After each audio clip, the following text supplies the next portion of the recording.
morning to all my Clarendonians. Good morning. Welcome to class. We are going to do what we do best right here, Jamaica, and that is to educate the people who are listening. Jamaica, I saw where for quite a while now, I've been seeing the narrative being placed on social media many times, whether it's by the Labour Party, bloggers, whether it's the Labour Party TikTokers, the YouTubers, you name it. Like, it is one thing when a narrative is being spewed or reported in social media, because you have several platforms that are not privy to the facts. And so when they see or heard an incident that will give them some form of attention, their duty is to run with it without checking the facts. And one thing I can say about those who are representing the People's National Party, well, certainly myself, when we all can get into the fray of things and a laughing matter, or we see a cartoon picture or something that is AI and it's funny and it's artificially generated, that is one thing. But when you carefully and strategize misinformation and lies, and you put that out there about a politician, and then when you are proved to be on the wrong side, and what is required of you, such as to issue a formal apology and to withdraw statements and utterances, instead of you being responsible or accountable and do what is required, you sit there and allow 9-day talks to come in or to take over, hoping that the matter will fade away. And so Jamaica have been seeing where many labor rights, because they don't really have much going on in terms of development in Jamaica, and so the government takes pride into nitpicking stuff that has nothing to do with nation building. And when I look and see that the Jamaica Labour Party, for quite a while now, have been asking for the leader of the opposition, Mark Jefferson Golding, to declare and to come clean and to tell Jamaica why is it that his statutory declaration for a particular year have not yet been certified, despite the leader of the opposition would have addressed the matter. Remember, the opposition cannot certify himself. Let me make that absolutely clear. The opposition leader cannot certify himself. He has to sit and wait until the Integrity Commission do what they do best, and that is to investigate. And if any matter arises deemed that you are not fit and proper to be certified, then the Integrity Commission withhold your certification until you can present them without a reasonable doubt that you are fit and proper and your income and assets match what you have in the bank. Then you will not be certified. Now, Jamaica. Thank you, Marianne. Big up yourself. Thank you, Kamiana. Thank you to all the gifters. Them who know one cocoa full basket. And I appreciate all those who send a gift thus far. I do appreciate it. Thank you, Chrissy. Thank you, Queen of the Pack. Now, Jamaica, for a while I've seen things being circulating. And for this instance, the Jamaica Labour Party youth arm demands Golding explain delay in certification of his income filing. I remember when this was asked of the opposition, remember now, he would have complied with the Integrity Commission. All that they asked, he would have presented to them. And his investigation was complete, and Jamaica await his certification.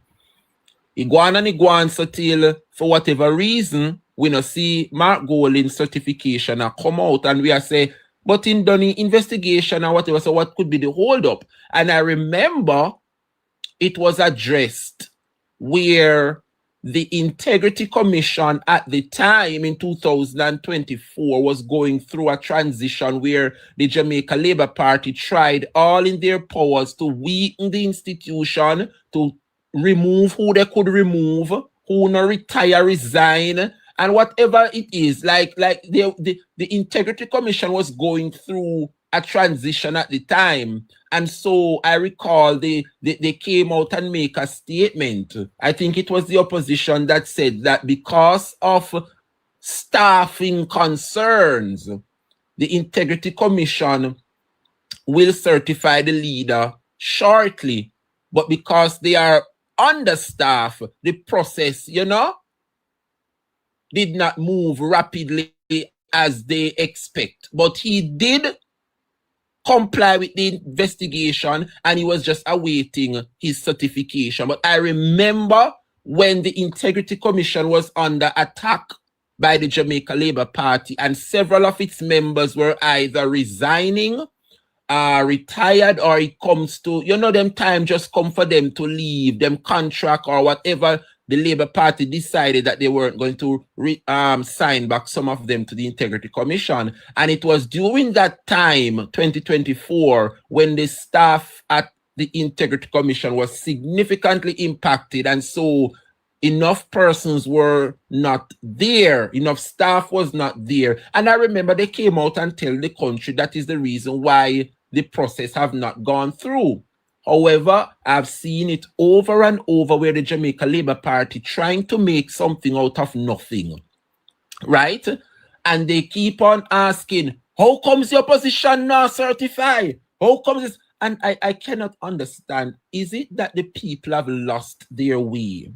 I could understand when the Jamaica Labour Party and the big broad-back G2K adults them run up their mouth and say things to score political points as a party or as G2K. I can get that, right?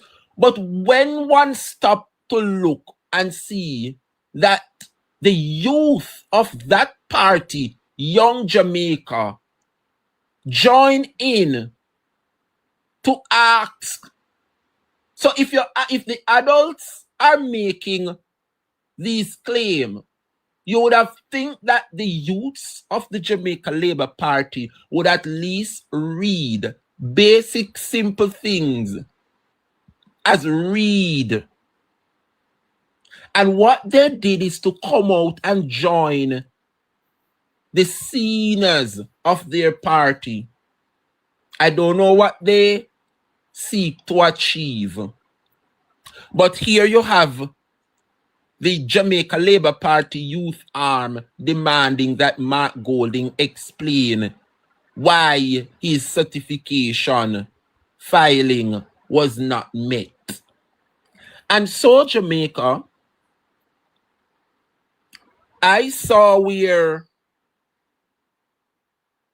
it really gets serious. Like, how dumb can one be? If you know anything about Mark Jefferson Golding, or since he became the president of the People's National Party, is a whole new ball game and slate of persons following this man.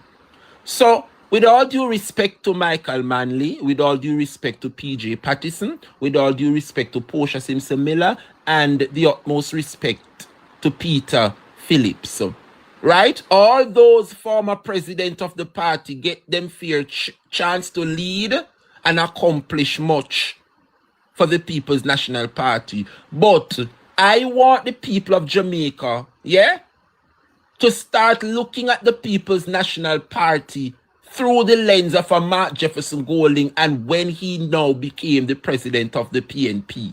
So whatever Portia did, or Peter Phillips or PG or Michael Manley, let us allow those moments to be distant memory. So of course we can talk about the goodness of the party. Of course we can talk about the achievements. Then let us talk about the reformation, the reforming of the People's National Party under Mark Jefferson Golding.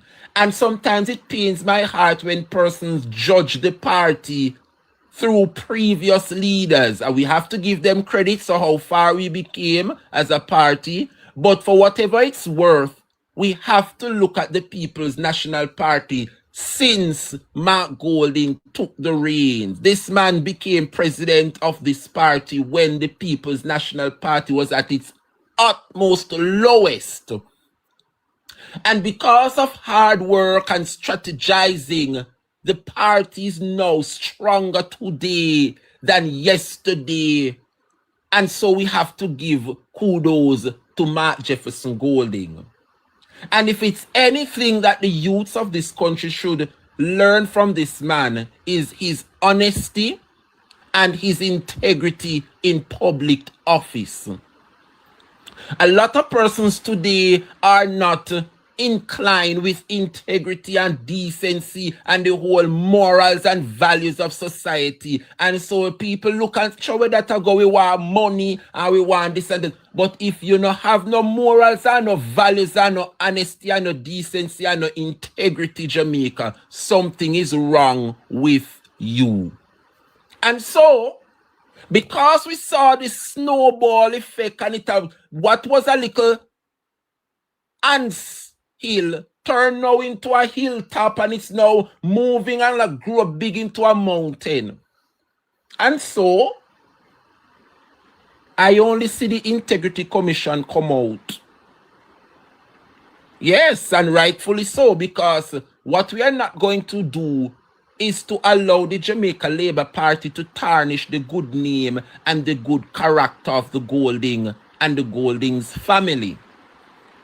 And so I think it is well within the right of the Integrity Commission to act swiftly and to publish the leader of the opposition's statutory declarations.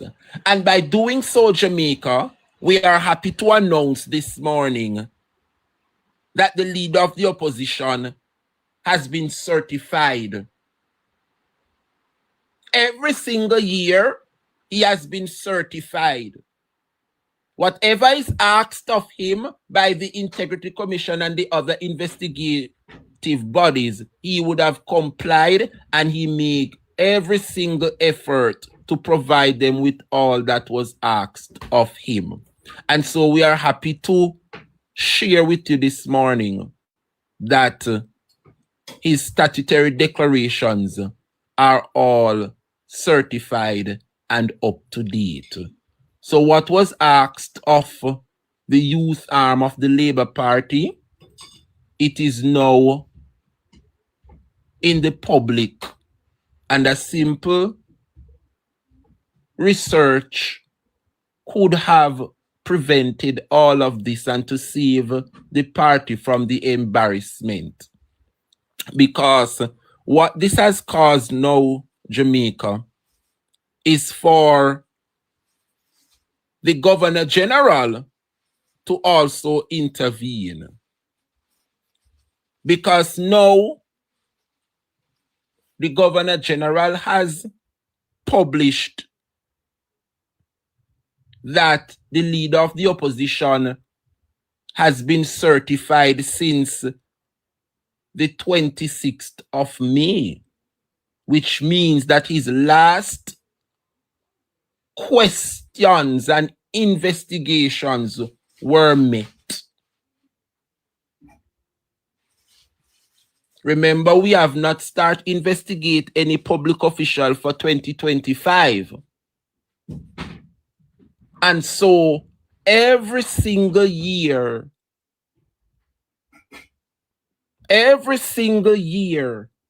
his statutory declarations are being certified. And what this creates, Jamaica, is a proud moment yet again for the People's National Party, where we can look to our leader and hold him accountable And many of us can take a page out of his book because he's leading Jamaicans in the right direction. I am happy and proud. You know how it feels, Jamaica, when you can hear certain news out there, and by just hearing the news, you can cut your eye past it and not pay it any mind because you know you're a leader. It coming like when you have a pitney, you know, and you raise that child, you grew up your pitney in the fear and the admonition, you send them go good school, you give them what they want, you try with them. And when you are listening to the news, say them get big now and them out there and start them family. And when you hear certain news, gunman this, robbing, all kind of thing. It's like them kind of news, they no fears you because as a parent, you know your pitney and you know how you raise your pitney. So certain things like drugs and when you hear certain news, you can block out your mind for say no, sir, no for me pitney that because as much as we not swear for nobody pitney, you know, but you know get the point when me I try to make. When it comes on to my leader, Mark Jefferson Golding, hearing certain unscrupulous things, I can blot out myself and say, this will never, ever, ever tarnish my leader. And so we are happy, we are proud this blessed Monday morning to announce what was already out there. And it's a shame to know that the young Jamaica could not just take up the phone or take up them phone and just do a basic research and find out whether or not the opposition leader has been certified. Well, Jamaica, not only did the Integrity Commission made a public statement stating that the leader of the opposition, Mark Golding, every single year to date have been filed and they have found nothing unscrupulous. Yes? Nothing whatsoever to deem him to be an illicit member. I'm going to repeat it again. After completing an investigation on the statutory declarations of the leader of the opposition, Mark Jefferson Golding, I am happy to declare Jamaica that the Integrity Commission have declared Mark Golding fit and proper, free from anything corrupt or indecent or illicit gains.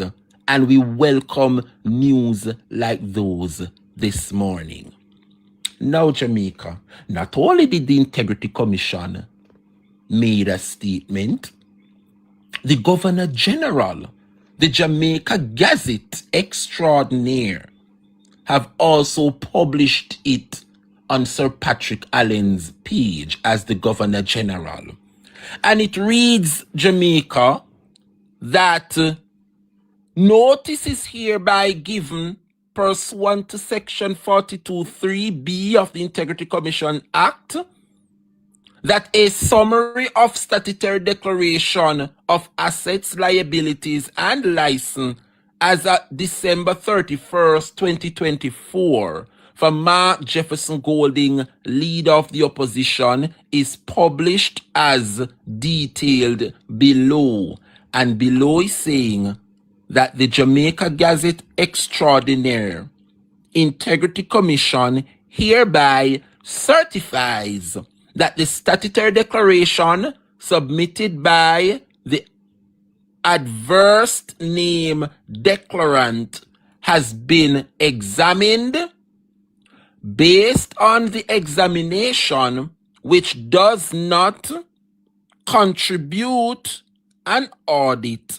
It appears that the declaration has been duly completed in accordance with the provisions of the Act.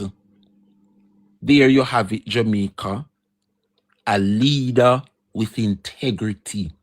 A leader where anybody associated with him, around him, and within his reach are very proud this morning to have a leader where we can say yes. He has not gotten any ill gains from his businesses.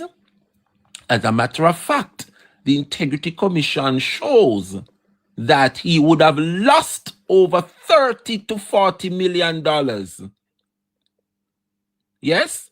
And I can tell you, those millions that he would have lost have gone to helping the poor. He is not the prime minister. So he does not need to take up him personal money and help nobody. People are work hard in the country and people are pay them taxes. And so taxpayers' dollars should be seen in the country. Mark not supposed to take up 30, 40 million and spend on the poor and people are work and pay them tax. The government of Jamaica needs to do their job. So when you see the Integrity Commission say that he would have lost over $30 to $40 million in his previous report, it goes to show you, Jamaica, that this man is not about money. This man is about helping those less fortunate. And so we welcome the news this morning that the leader of the opposition is indeed certified. Good morning, Jermaine. Good morning, Kim. Natsi, big up yourself and everybody that is here. Now, Jamaica, mischief and misery likes to seek company. And when you try to destroy one's character, and when you aim to destroy one's character for political mileage, now is going to be a defining moment for the youth arm of the Jamaica Labour Party. Now is going to be a defining moment moving forward. And Jamaicans will now see whether or not accountability resides within the government or whether or not the government has caused the youths of this country to be equally corrupt as they are. Because now a claim was made by the Young Jamaica youth arm of the Jamaica Labour Party. And now that everything is now on the table and all those involved have come out to ridicule what was said, now is going to be a defining moment within the Jamaica Labour Party to see whether or not Young Jamaica, is about accountability and acceptance, to accept when they are wrong.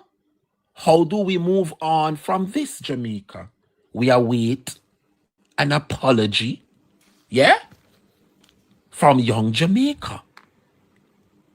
We await an apology from Young Jamaica for coming out to make these claims against the leader of the opposition to damage and to destroy his good name, reputation, and the Goldings family. And so, Jamaica, now is going to be a defining moment to see whether or not the youths belonging to the Jamaica Labour Party is equally just the same as the seniors in their party. It is an utmost shame, Jamaica.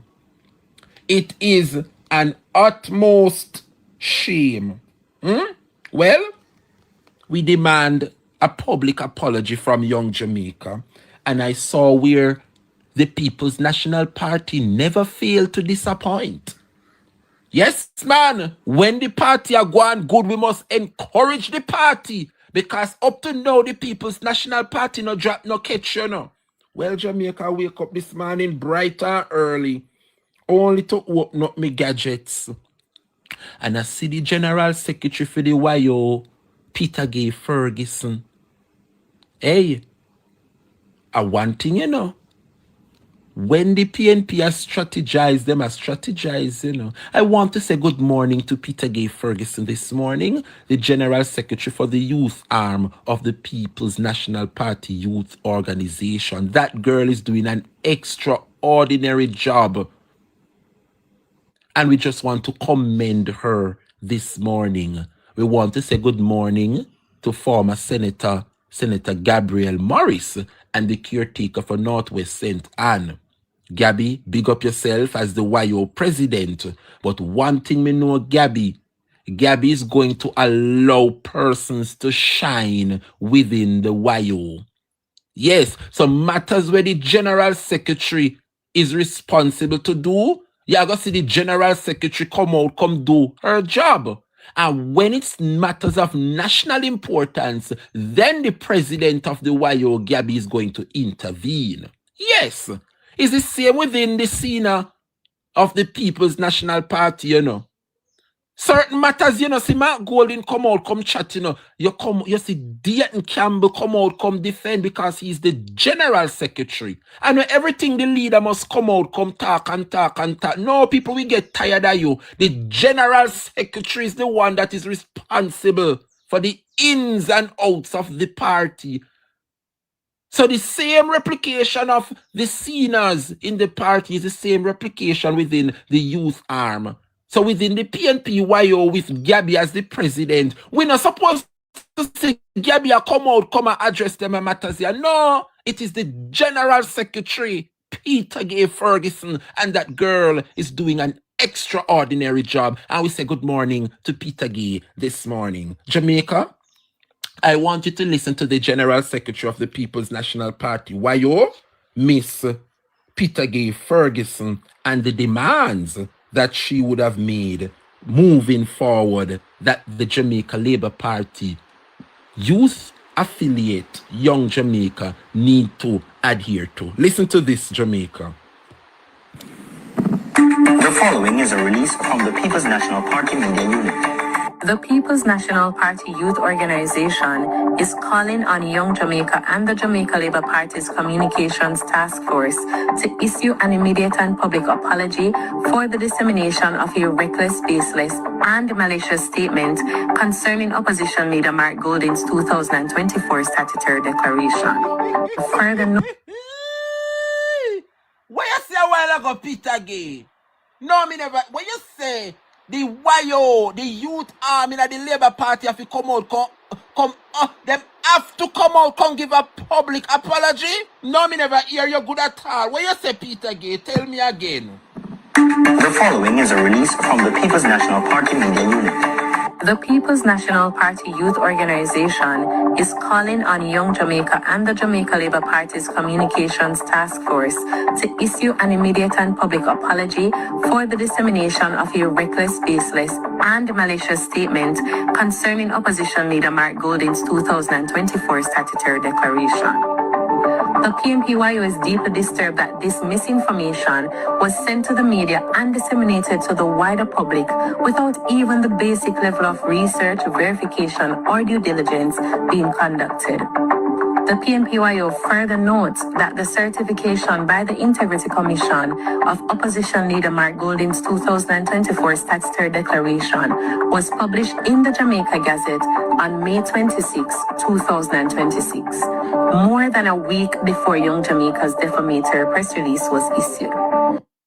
Stop. You hear what the General Secretary said a while ago?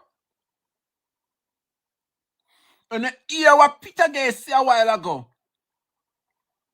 She said that the leader of the opposition statutory declarations was published in the Royal Gazette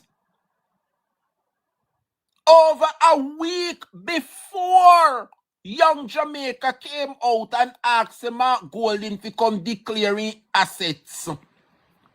So a simple research could have proven otherwise, but no, they are hell-bent in targeting and tarnishing the good name of the leader of the opposition, and we demand a full retraction from the Communication Task Force of Labour and Young Jamaica.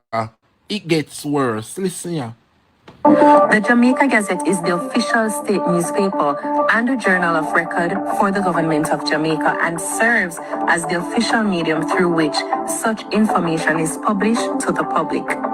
Even the most basic level of due diligence would have revealed the facts before Young Jamaica chose to issue its statement. The public is therefore entitled to ask whether this was simply negligence or a deliberate attempt to tarnish the reputation of the leader of the opposition.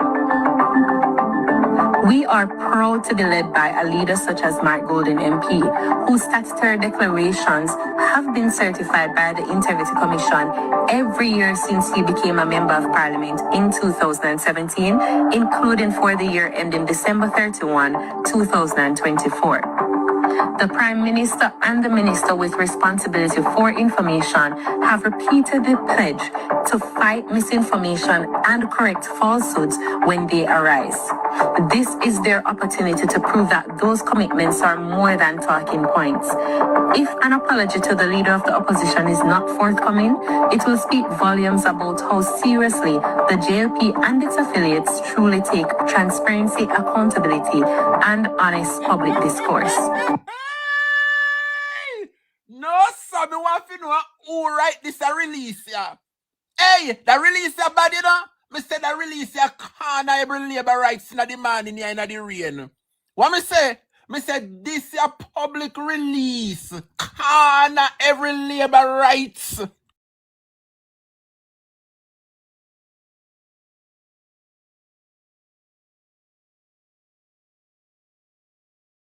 Jamaica, no, sir, me write this a release, but you run out panic, my friend. And girl, our youths are bright. Listen to the girl. Listen to Peter Gay. Listen. The following is a release from the People's National Party media Money unit. pull up. The People's National Party Youth Organization is calling on Young Jamaica and the Jamaica Labour Party's Communications Task Force to issue an immediate and public apology for the dissemination of a reckless, baseless, and malicious statement concerning opposition leader Mark Golding's 2024 statutory declaration. The PNPYO is deeply disturbed that this misinformation was sent to the media and disseminated to the wider public without even the basic level of research, verification, or due diligence being conducted. The PNPYO further notes that the certification by the Integrity Commission of opposition leader Mark Golding's 2024 statutory declaration was published in the Jamaica Gazette on May 26, 2026, more than a week before Young Jamaica's defamatory press release was issued.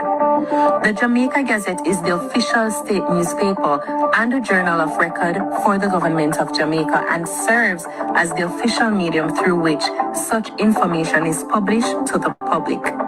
Even the most basic level of due diligence would have revealed the facts before Young Jamaica chose to issue its statement. The public is therefore entitled to ask whether this was simply negligence or a deliberate attempt to tarnish the reputation of the leader of the opposition.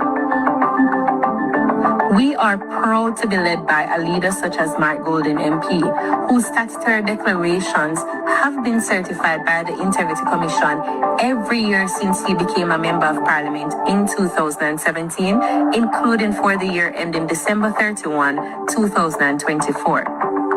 The Prime Minister and the Minister with responsibility for information have repeatedly pledged to fight misinformation and correct falsehoods when they arise. This is their opportunity to prove that those commitments are more than talking points. If an apology to the leader of the opposition is not forthcoming, it will speak volumes about how seriously the JLP and its affiliates truly take transparency, accountability, and honest public discourse. As young leaders, we have to hold ourselves to a high standard and strive to operate above the fray at all times. It is unfortunate that Young Jamaica chooses to engage in this kind of political tomfoolery while they and the G2K remain largely missing from policy discourse and advocacy on the myriad issues affecting Jamaica's youth. The PNPYO is calling on Young Jamaica to apply the same standards of accountability to its own leadership. While Mr. Golden has been certified annually since 2017, Prime Minister Andrew Holness has remained uncertified since 2021. They need to explain why their Prime Minister's statutory declarations remain uncertified. The youth of Jamaica deserve better. The country deserves better. An apology and correction of the record are not only warranted, they are necessary. Visit our website at pnp.org.jm or check us out on Facebook at Jamaica PNP. Me say, every labor right under them bed this morning. And when them there, one of them can't the chimney. When the labor right them there this morning, can rain a falling, I mean, enough of them no go to do from morning. Big up the people which are go tie out the cow and goat this from and go feed the hog. Big up to the people which are get up from morning and make dew water brush their foot. When the country people them there in the house. Big up to all those who get up from morning and make dew water brush their foot.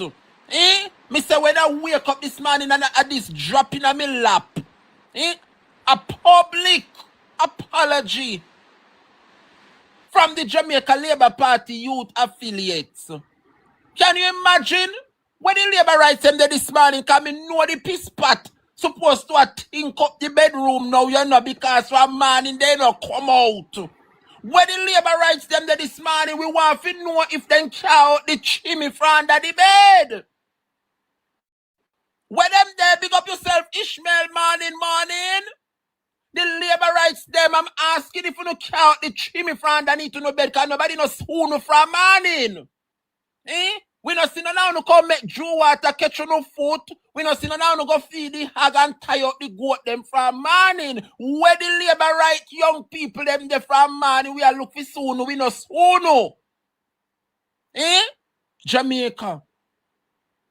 It is an utmost shame. And you know the worst part of it is when media houses are going to run with the narrative. Yeah?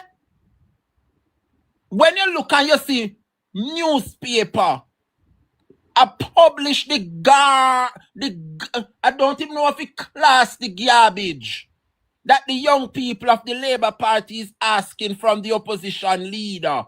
Yeah? You mean to tell me say the media house couldn't go do their little research and see say the man integrity filings up to par over 1 week before there was no excuse for them, Jamaica. It was a deliberate attempt and they have failed miserably.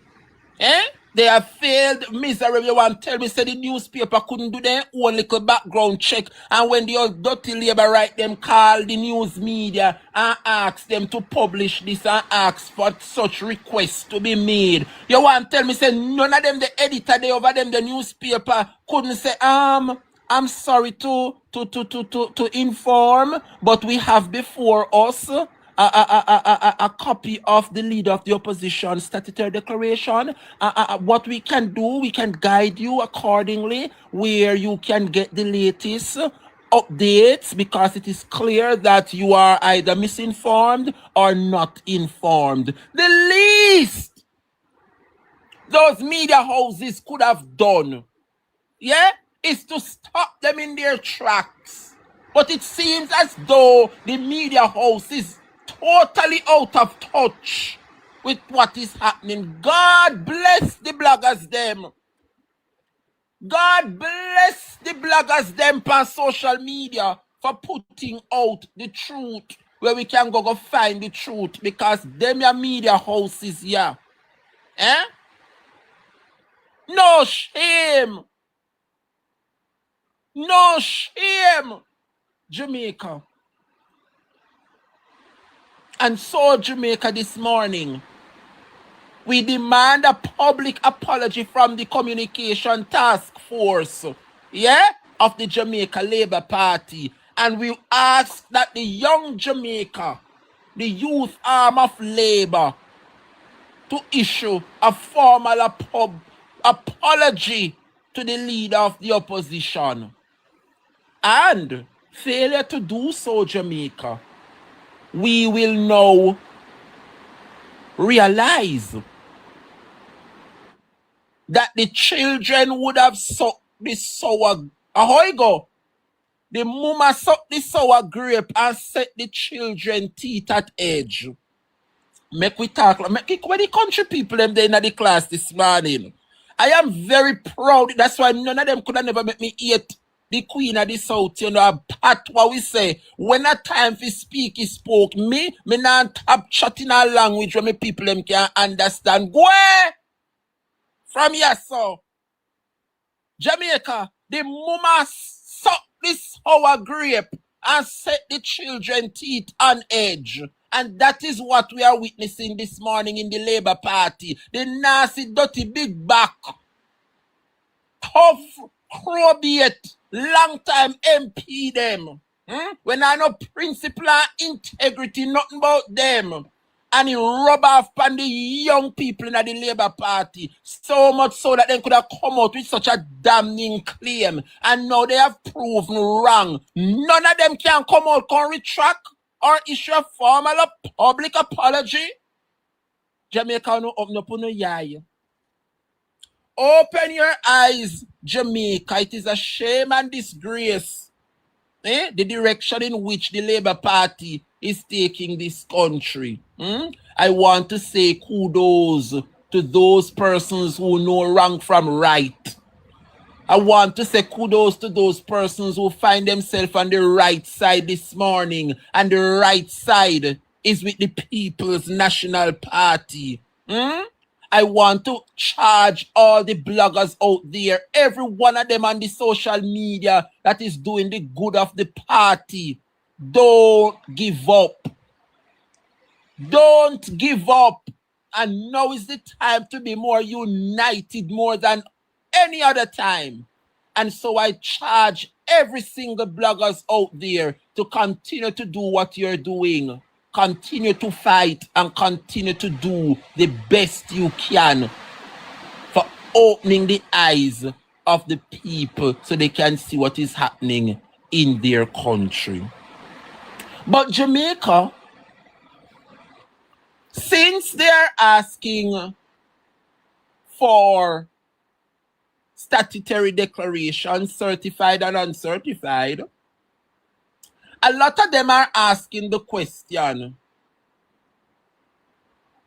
what is happening with the people, the Jamaica Labour Party and the Prime Minister as to why his statutory declarations are not certified today? And so we have to go back into the history as to why Andrew Michael Holness is not certified today, which means he lacks the integrity, the common decency as a leader. And I do not want to have no part of that, Jamaica. So when you hear people that say, Uno Prime Minister or your Prime Minister, Uno must look into yourself, because this Prime Minister is not mine. This Prime Minister is certainly not mine, because I refuse to have a Prime Minister where integrity, knows no bounds within him and his wife and him other 34 MPs that's on the governing benches. Jamaica, we have to let the people know, because we know why nobody say it is political. And how comes the Integrity Commissioner certify Mark Golding and I'll know Andrew Holness can certify? There is a reason why the Prime Minister Andrew Holness is not certified today. And I want to say good morning to the Integrity Commission and to all the gatekeepers who are standing up for principle in this country. Good morning, Auntie, morning, little miss, big up yourself. Jamaica, we have to go back from whence we came so that the people can know what is happening in the country. Jamaica, are you aware? How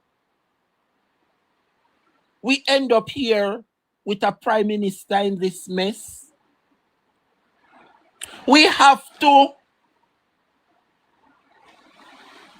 point out the truth, and we demand the resignation of Andrew Holness as Jamaica's Prime Minister. He needs to give the Prime Minister leadership to somebody else in the Labour. Remember, we can't fire him now, Remember, we can't kick him where as the MP. He must go back to the people and a by-election of he call.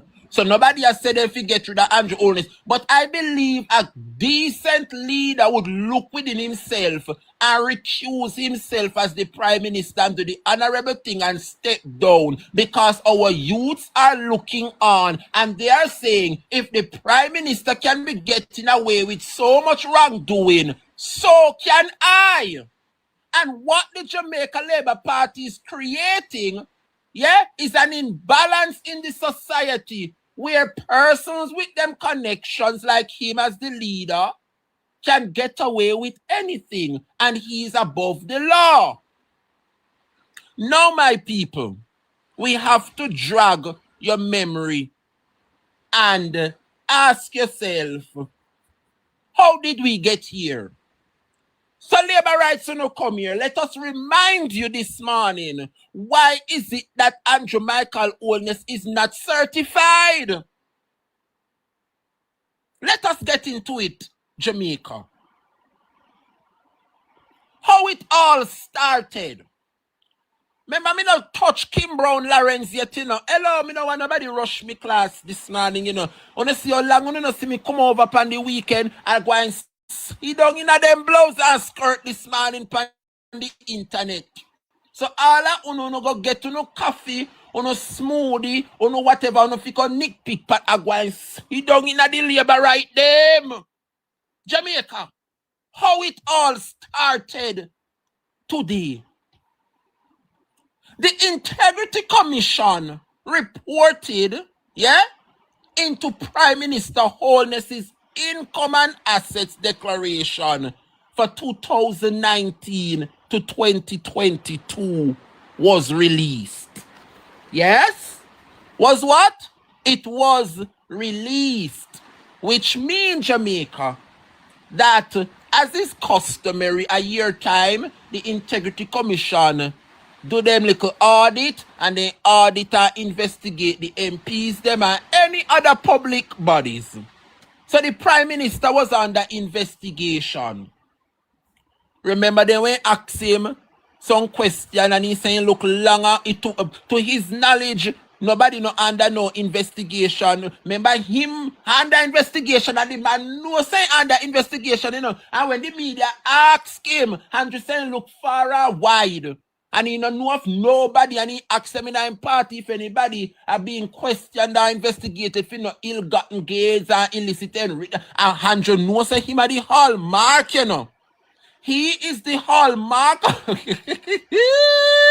Jamaica PNP, good morning. The man said he had looked far and wide that the time of him had the number one complicity, Anyway, so this is where it all started, Jamaica. The tabling. That's why Andrew and Juliet no like when report tabling, because she will remember what happened to her man. It is since the tabling of the Integrity Commission report by Andrew Holness that saw the decline in the Jamaica Labour Party, so much so that the PNP take away 28 seats from them. Now, when the Integrity Commission send the report to Parliament and it table judgment pitch by Andrew Holness.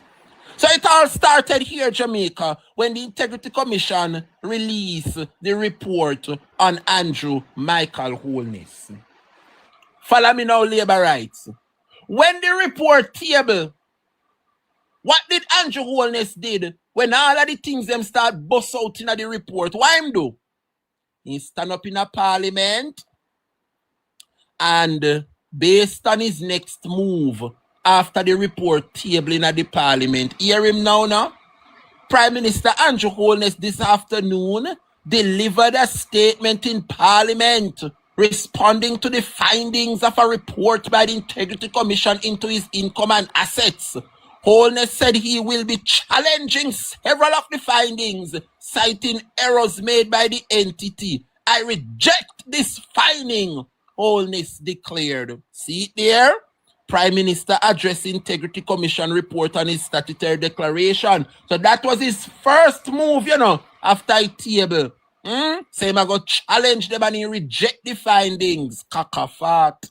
He get worse, Jamaica no kuya.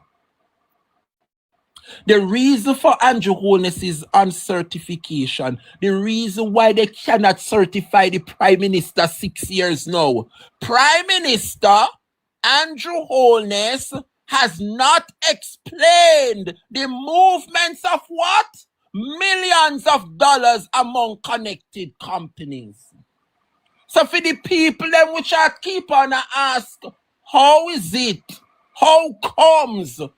Here is the hallmark of why Andrew Holness is not certified today.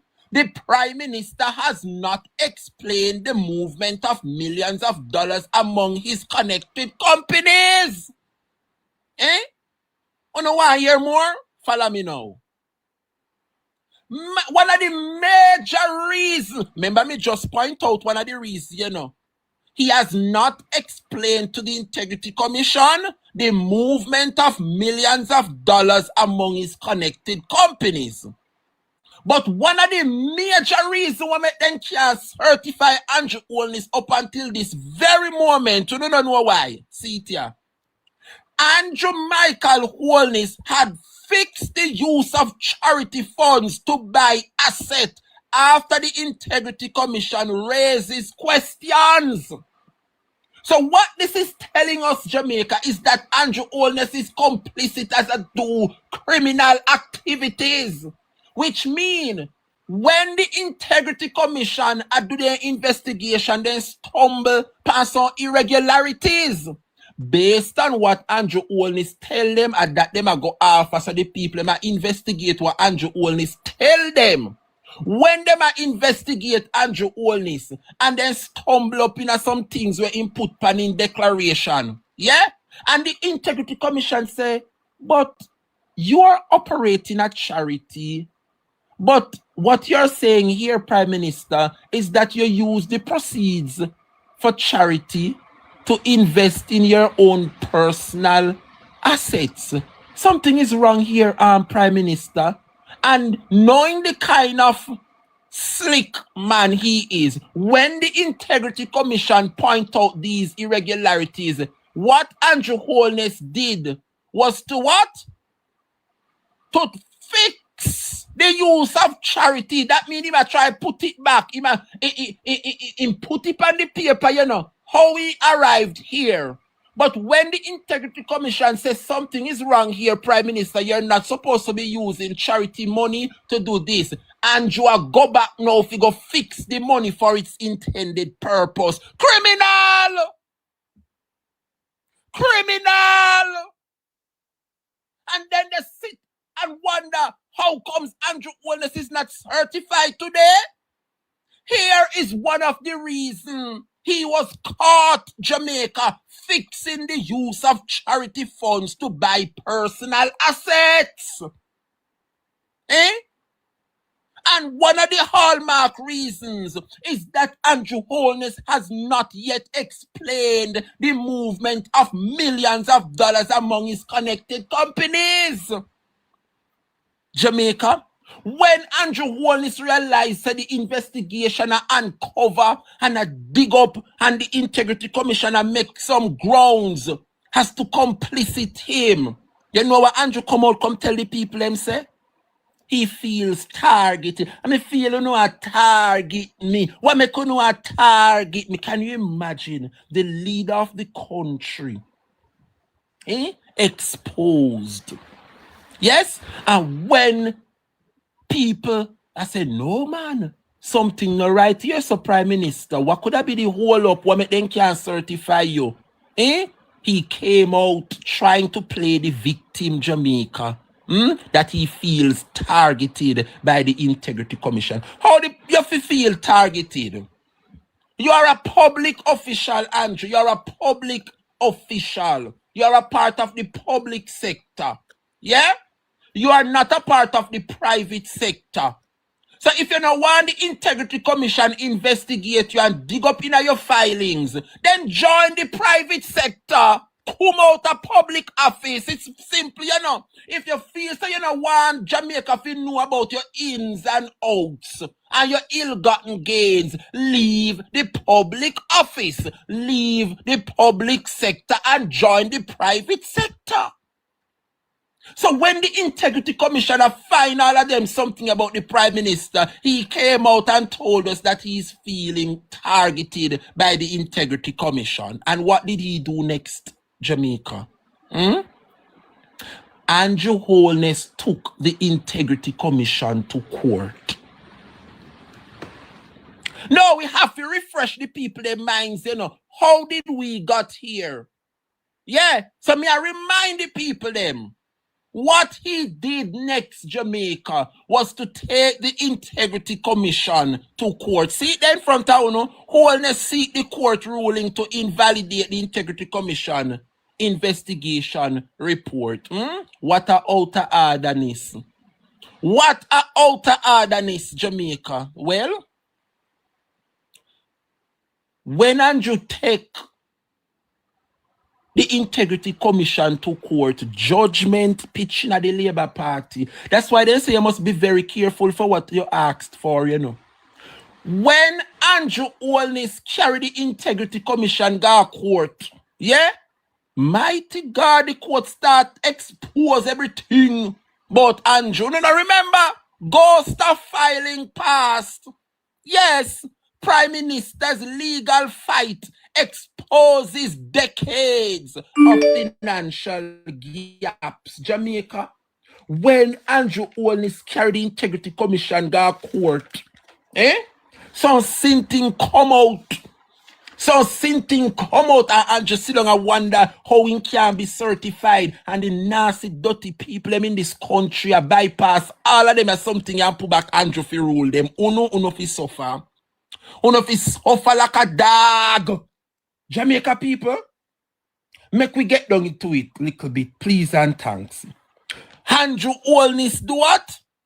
He seeks the court ruling to invalidate the Integrity Commission's report as unlawful. It is unfair unto him, and it set a premise on unconstitutional law. Hear him. I believe that the tabling of the report was intended to embarrass me and cause harm, and as such was made for an improper purpose and in bad faith to prejudice and harm me. Andrew said that, It sought to impute that I am a criminal and I am unethical. And unethical conduct to me and other applicants. That's what Andrew Holness say, That's what Andrew Holness say. So in carry the Integrity Commission now to court. Yeah? But Jamaica, the court want to know why should we strike out these things. Since as you're ethical and since as you are not a criminal and they might accuse you of these things in the report, Andrew Holness, let me see the report and the accusation. Remember, the report was tabled now, So the whole world can swear at the report, including the court. But when the court look into the report, the court has said, no, Andrew, we can't strike out them as something until you comply and you prove otherwise. So the court acted lawfully. And what the court did, Jamaica, yes, lied. The court realized that Andrew Holness lied on his declarations. So company linked to Prime Minister Andrew Holness do what? File zero tax return, yet give out loan of $20 million. So the company them where Andrew Holness at this one, that's why I'm telling you, so you must be careful when you go to courthouse, You must be careful when you go to courthouse. Because the Andrew Holness now carry the Integrity Commission go courthouse, and the court now if you dig up and a fine, and the court realize that Andrew Holness lie pan in declaration. Andrew Holness tell the people of Jamaica saying company them a go under, he not make no money, he not make no profit. However, the Integrity Commission found that one of his companies, Yes, give a loan of $20 million to another one of his company. So if your company now make no money, Andrew, how is it that you file nil tax? But yet still the company where you say now make no money, take up $20 million and lend to our next company. So that means that the Prime Minister have lied on his statutory declarations. We have to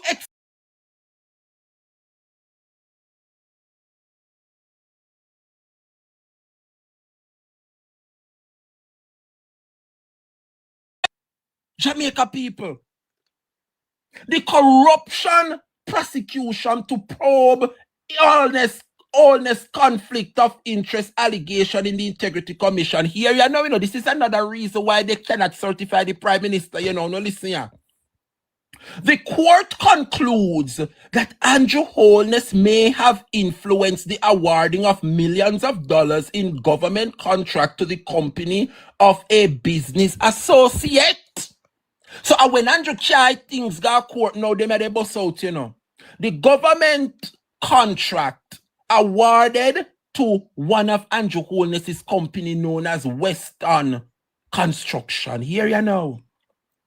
Western Construction directors Robert Gavin and Donovan Simpson are known to Andrew Holness for over 20 years. A conflict of interest this in Jamaica. Hear what the reporter say. And when you don't know if say Andrew must be certified, how can they certify a man like this? How can they certify a man like this? Hear what the reporter say, what make them can't certify Andrew Holness. Western Construction, two of the directors in a Andrew Holness company and him a best friend for over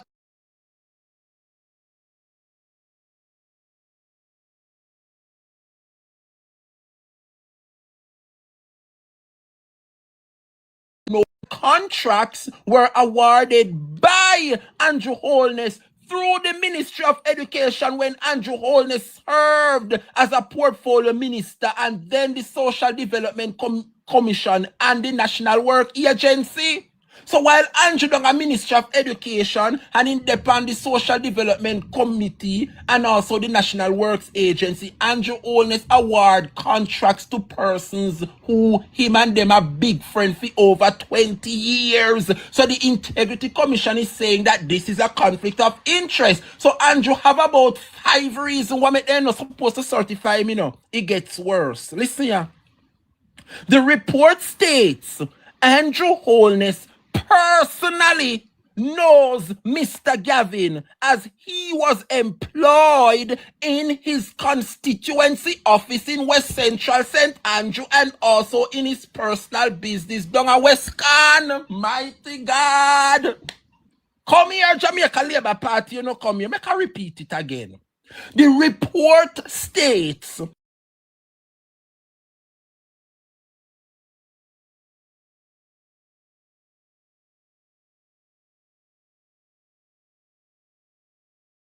and also Mr. Gavin is a part of his personal business.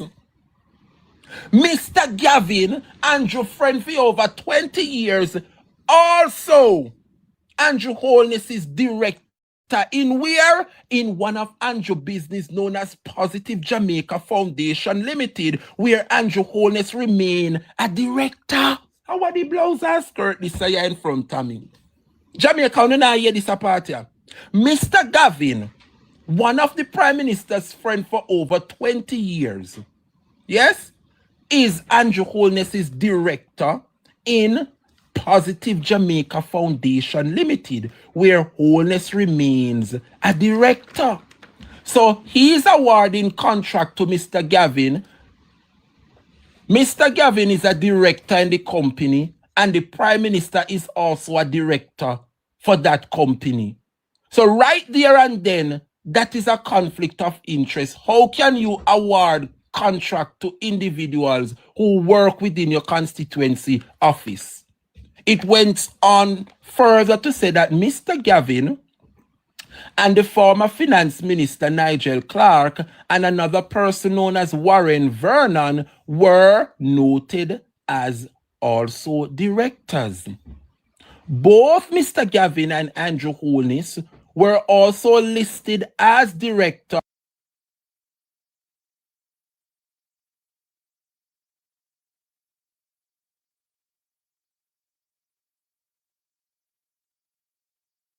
it get worse, it get hot. Eh?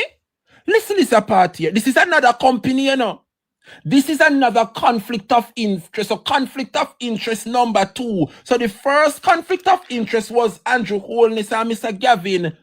Both are directors in a company known as Westcon Construction. And Andrew, they use Ministry of Education and SDC. And which other place? National Work Agency. If you send contract, go give Gavin. Mighty God, that's conflict number 1. Conflict of interest number 2. Where both Mr. Gavin and Andrew Holness were listed as directors of a company known as Sunshine Mobile Company, where the core business activity was the provision of transportation consultancy. Yeah. So in create one business now, one car business, and the hallmark of setting up that business is for transportation consultancy. Who does that? Who does that, Jamaica? Here again. Gavin was also listed as a director in the company West Central St. Andrew Trust. How are the backside this? For which Andrew Holness was listed as a director. Wait there, because this is conflict of interest number 3. The article is saying that Gavin, Andrew friend for over 20 years, was also listed as a director in a company known as West Central St. Andrew Trust, for which Andrew Holness was listed as a director. So that means they set up another business number 3, and make Gavin a director while Andrew is a director. That is another conflict of interest. So West Central St. Andrew Trust, Sunshine Mobile, and Westcon Construction. 3 conflict of interest are going right there, so Mighty God of Daniel. It get worse. Kuya. The report investigation also conclude that both Gavin and Juliet Holness of East Rural St. Andrew MP and the Prime Minister wife were listed as director of the company known as Omega Bridge. And what the blouse or skirt this mean at the Monday, yeah? Then there's something at the court find out about Andrew. Then how Andrew Holness want to be certified? How can you certify somebody like this? Jamaica people, this is the 4th conflict of interest. Hear what the reports say. So Gavin was a director, Andrew's wife is another director into another company belonging to Andrew. Me backside and contract I give to them as contract I give Andrew's wife, contract I give to Gavin, Here this is something, yeah. The report investigation also conclude that both Mr. Gavin and Juliet Holness of East Rural St. Andrew MP and the wife of the Prime Minister were listed as directors of a company known as Omega Bridge Finance, for which the core business activity recorded was for investment. So them create one 4th company now and call it Omega Bridge Finance, and the reason for forming this company is for giving out investment. Jamaica people no kuya. So that means contract give to Omega Bridge Finance, to the Prime Minister wife and to the Prime Minister friend of 20 years, Mr. Gavin Kuya. Andrew Holness was what? Also a director in Omega Bridge Finance. But later he reduced his role in the company and became just a shareholder along with Mr. Gavin. So Wolande, so you have Omega Bridge Finance, West Central St. Andrew Trust, Sunshine Mobile, and Westcon Construction. No, sir, this nice. Prime Minister, this nice. You shall never become certified. Kuya in front of Jamaica. It get worse. I don't think you hear not yet. The Integrity Commission report said that the company Westcon Construction was recommended. Here, yeah. Westcon Construction, yes, in the report, was recommended. Yes? And that letter was authorized by Andrew Holness for the award of contract for work in St. Andrew, West Central. Blood cleat. Jamaica people no come listen here. Jamaica people no come and listen the reason why this man cannot be certified until this day, 6 years later. No listen here.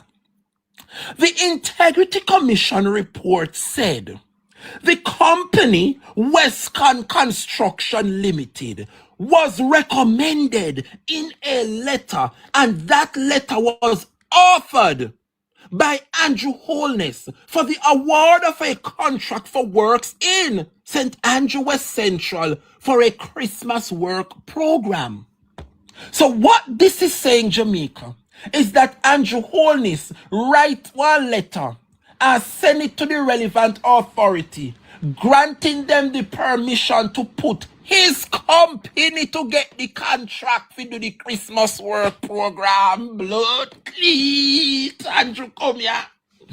The National Works Agency awarded over 34 contracts to who? Omega and Westcon Construction, to which 26 out of the 34 contracts fell within the value threshold, which requires the NWA to submit particulars of the contract to the then contractor general. So what this is saying is that Andrew Holness awarded 34 contracts to his own private company, them, you know. Here ya. When the investigation is being conducted of the 34 contract where Andrew award to his own business entity, them 26 of those 34 contracts should have been passed over. Yeah? 26 out of the 34 of them, you know, required to be handed over to the contractor general for the contractor general, yeah, to see what is happening with those contracts. However, in relation to the contract that was awarded by the SDC to Westcon Construction, Andrew Holness wrote to the SDC in a letter and advised the SDC that Mr. Gavin was to be employed as the project manager under the CDF in St. Andrew West Central. Jesus Christ of Nazareth. Jamaica people. Oh no, yeah, what this is the part of the report say what make Andrew cannot be certified this today. Eh? Then them are not illicit enrichment. This is classic illicit enrichment, you know. Jamaica people here. In relation to the contract that was awarded by the SDC to Westcon Construction. So SDC, remember, the Social Development Commission, you know, is an institution separate and apart. Andrew Holness write one letter to the SDC, bounding the SDC to give that contract to his entity known as Westcon Construction. Jesus of mercy. Here you know. Subsequent invoices were provided to the SDC requiring that payment is to be made to Mr. Gavin in care of Westcon Construction. Jamaica people. Jamaica people. The matter concerning the potential conflict of interest, about 4 of them we uncovered just now, which arose in relation to the recommendation which was made by Andrew Holness, is being referred to the Director of Corruption Prosecution for consideration with respect to breaches of the Contractor General's Act, the Public Procurement Regulations Act, and also the Corruption Preventions Act. So what the Integrity Commission is saying is that based on the investigation thus far, Andrew Holness has proven to the commission that he would have breached all these areas within the Act. The Contractor General's Act, the Public Procurement Regulations Act, and the Corruption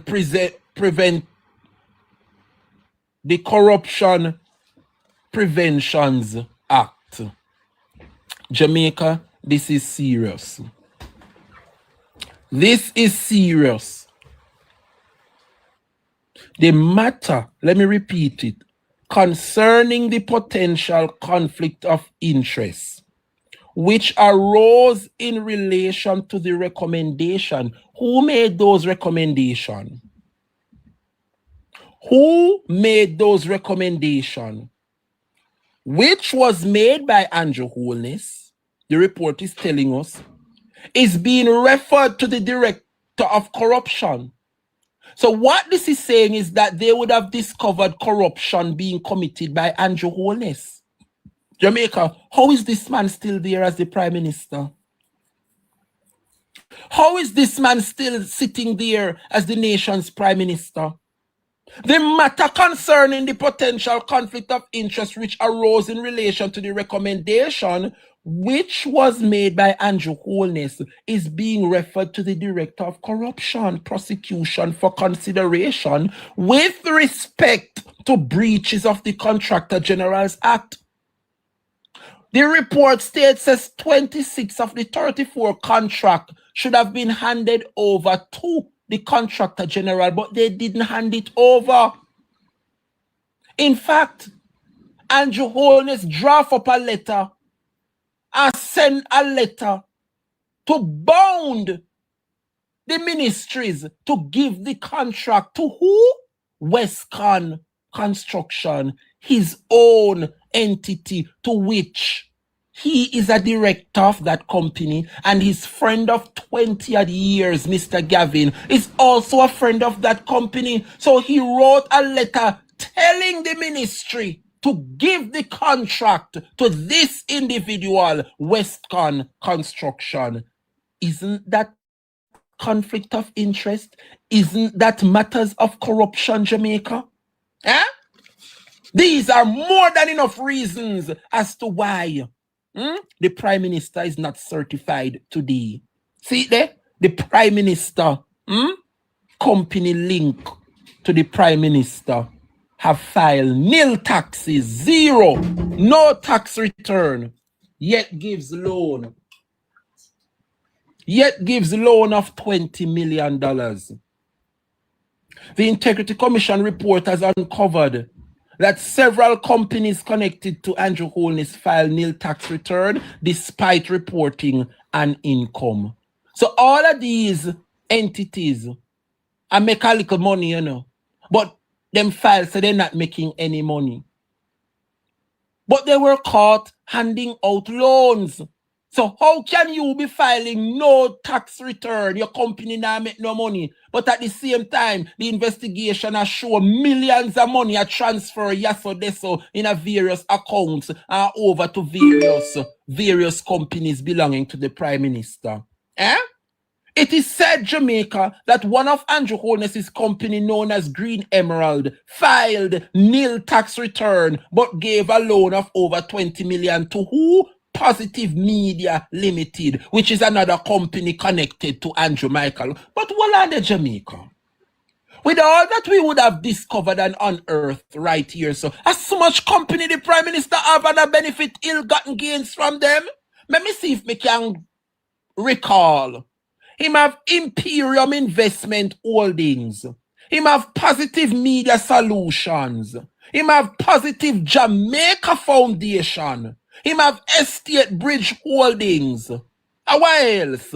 Him have Green Emerald Limited. Him have Omega Bridge Finance. Him have Westcon Construction Limited. Backside. What about Sunshine Mobile? What about West Central St. Andrew Trust? And more recently, down a Landovery over Plantation Cove. Yes, Paradisiac Beach Club Luxury Development over St. Anne. 550,000 gear one of them. US. Jamaica make a suck me ginger tea a little bit. Cause Andrew now mad me.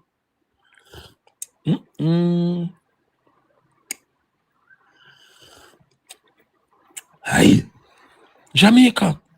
How much company? When you say brought 9 of them. Let me see if me can retract. Imperium 1. Positive Media Solution 2. Positive Jamaica Foundation 3. Estate Bridge Holdings 4. Green Emerald Limited 5, Omega Bridge Finance 6, Westcon Construction 7, Sunshine Mobile 8, West Central St. Andrew Trust 9, and Paradisia Beach Club Luxury Development in St. Anne 10 companies. The Prime Minister. Yeah? It's not about envy and bad mind. Nobody is saying that a man shouldn't have 10 business. He should have 10,000 business. We love when black people successful with them business. However, when you create businesses through false pretense and through ill-gotten gains, it is called corruption, Jamaica. And I am asking the opposition from now henceforth to make note of these businesses, because when the pre-NP come in a power, we have to seize some of these businesses until Andrew Holness tell the country how he come by them entities here. Yes! The People's National Party must seize Andrew Holness businesses until he can declare how he construct and set up them a business here. And if it is no ill-gotten will, then full speed ahead. But Jamaica, well, and the Jackie remind us of ADMAT. ADMAT! Adam and Matthew business when you set up in a St. Lucia. 11 businesses, Jamaica. ADMAT added to the tally. What a shame, Jamaica. In Sharon Valentine, what a disgrace. And so, Jamaica, I have to go back down memory lane this morning so as to just to give you a context. I said Buchanan would say context matters, and context really matters for you. Because some people they one side and I say, no man, then we follow the Prime Minister and I say, oh, them I try attack the Prime Minister. And no, they have enough reasons not to certify the Prime Minister. And so, Jamaica, what the Prime Minister did after lying on his declarations, because this is a lie, you know, filing say your business now make no money, but same time the Integrity Commission find account belonging to your entities that transfer $20 million in a loan to other companies. That is lying on your statutory declaration, and I think that is criminal. That is criminal, Prime Minister. Eh? So what he did next, Jamaica, after they find out say Andrew lied on his statutory declaration, you know what I do?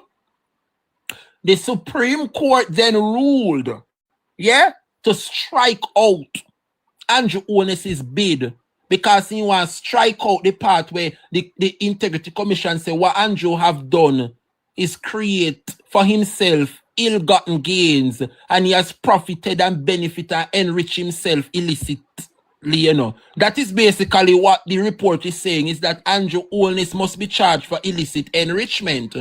But when you look on the basis of what the report outlines, Jamaica, there are several reasons why he's not certified. Several reasons were pointed out to be corrupt. And so, Jamaica, the Prime Minister was shut down once again in the court, because he bring the matter to court, wanting the court to take out evidence out of the report. People would have sworn to the truth and nothing but the truth, pandem affidavit against the Prime Minister and deem him illicit, complicit. And what he did was to take the Integrity Commission to court and ask the court to strike out people sworn affidavit. That mean when the Integrity Commission was doing their investigation and they interviewed John Brown, interviewed Mary Jane, were working at the office, those persons would have sworn to speak the truth. And the truth that was spoken about Andrew Holness, he had a problem with it, because it would have pointed to the Prime Minister to be illicit. And he brought the matter to court, wanting to strike out that part where he is deemed for illicit enrichment. And the court ruled say you cannot want that done, Andrew. The court reject him once again, wanting to strike out part of the Integrity Commission. Officials. Look at the word, keyword, officials. Affidavit. So somebody would have sworn to uphold the principle, yeah, and the integrity of public office. Sworn affidavit statements by public officials.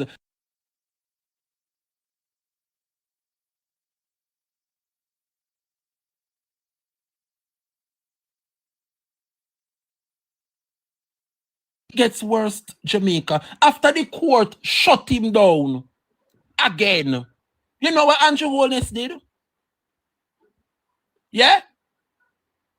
Everybody now get to understand that this man is a criminal. Yeah? Since 2021, this man has not yet been certified. He is not certified, Jamaica. From 2021 to now, 5 long years. Yes? And that is the hallmark of why we are here, Jamaica. And so, his next move that he did, yeah, was to take the matter again for a third time to the court. And he lost a third time on the matter. The court refuses to compel the Integrity Commission to approve the Prime Minister's financials. Can you imagine?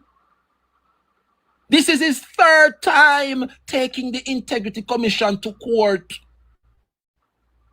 And he failed miserably.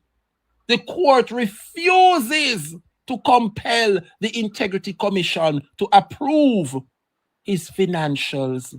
Well, Jamaica, the Integrity Commission went further because after he has been investigated, right? Based on the investigation would have proven that the Prime Minister would have committed several financial crimes. And the Integrity Commission now said to themselves that this is now bigger than they are. The investigation was conducted. We come to a conclusion.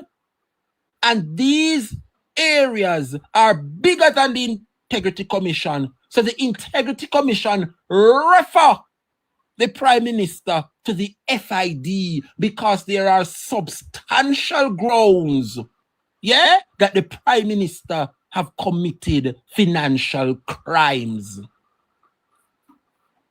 See there in front of you, the Integrity Commission said that Prime Minister Holness's assets and income cannot be certified without the FID probe. And when Andrew Holness realized that it's a matter now of life and death, and his reputation is on the line, because now he can bully the Integrity Commission, you know. But now that the matter is being referenced to the FID, where more cargo get involved, all of those financial crime institutions are going to get involved now. Andrew Holness decided that he's going to what? Insert his friend at the FID so as to block further investigation. This man is a criminal. So what Andrew did was to take the FID now to the courthouse. See there? Andrew Holness pursue judicial review of the Integrity Commission's decision to refer the report to the FID for crimes of financial crimes. See it here? He now appointed his friend to head the FID so that nothing will deem him corrupt.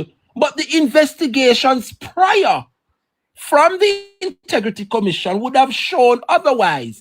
The court would have proven otherwise, that what he sought out to do is not right. And so the matter became so serious that they have to refer the matter to the FID because there are reasons that the Prime Minister have committed financial crimes.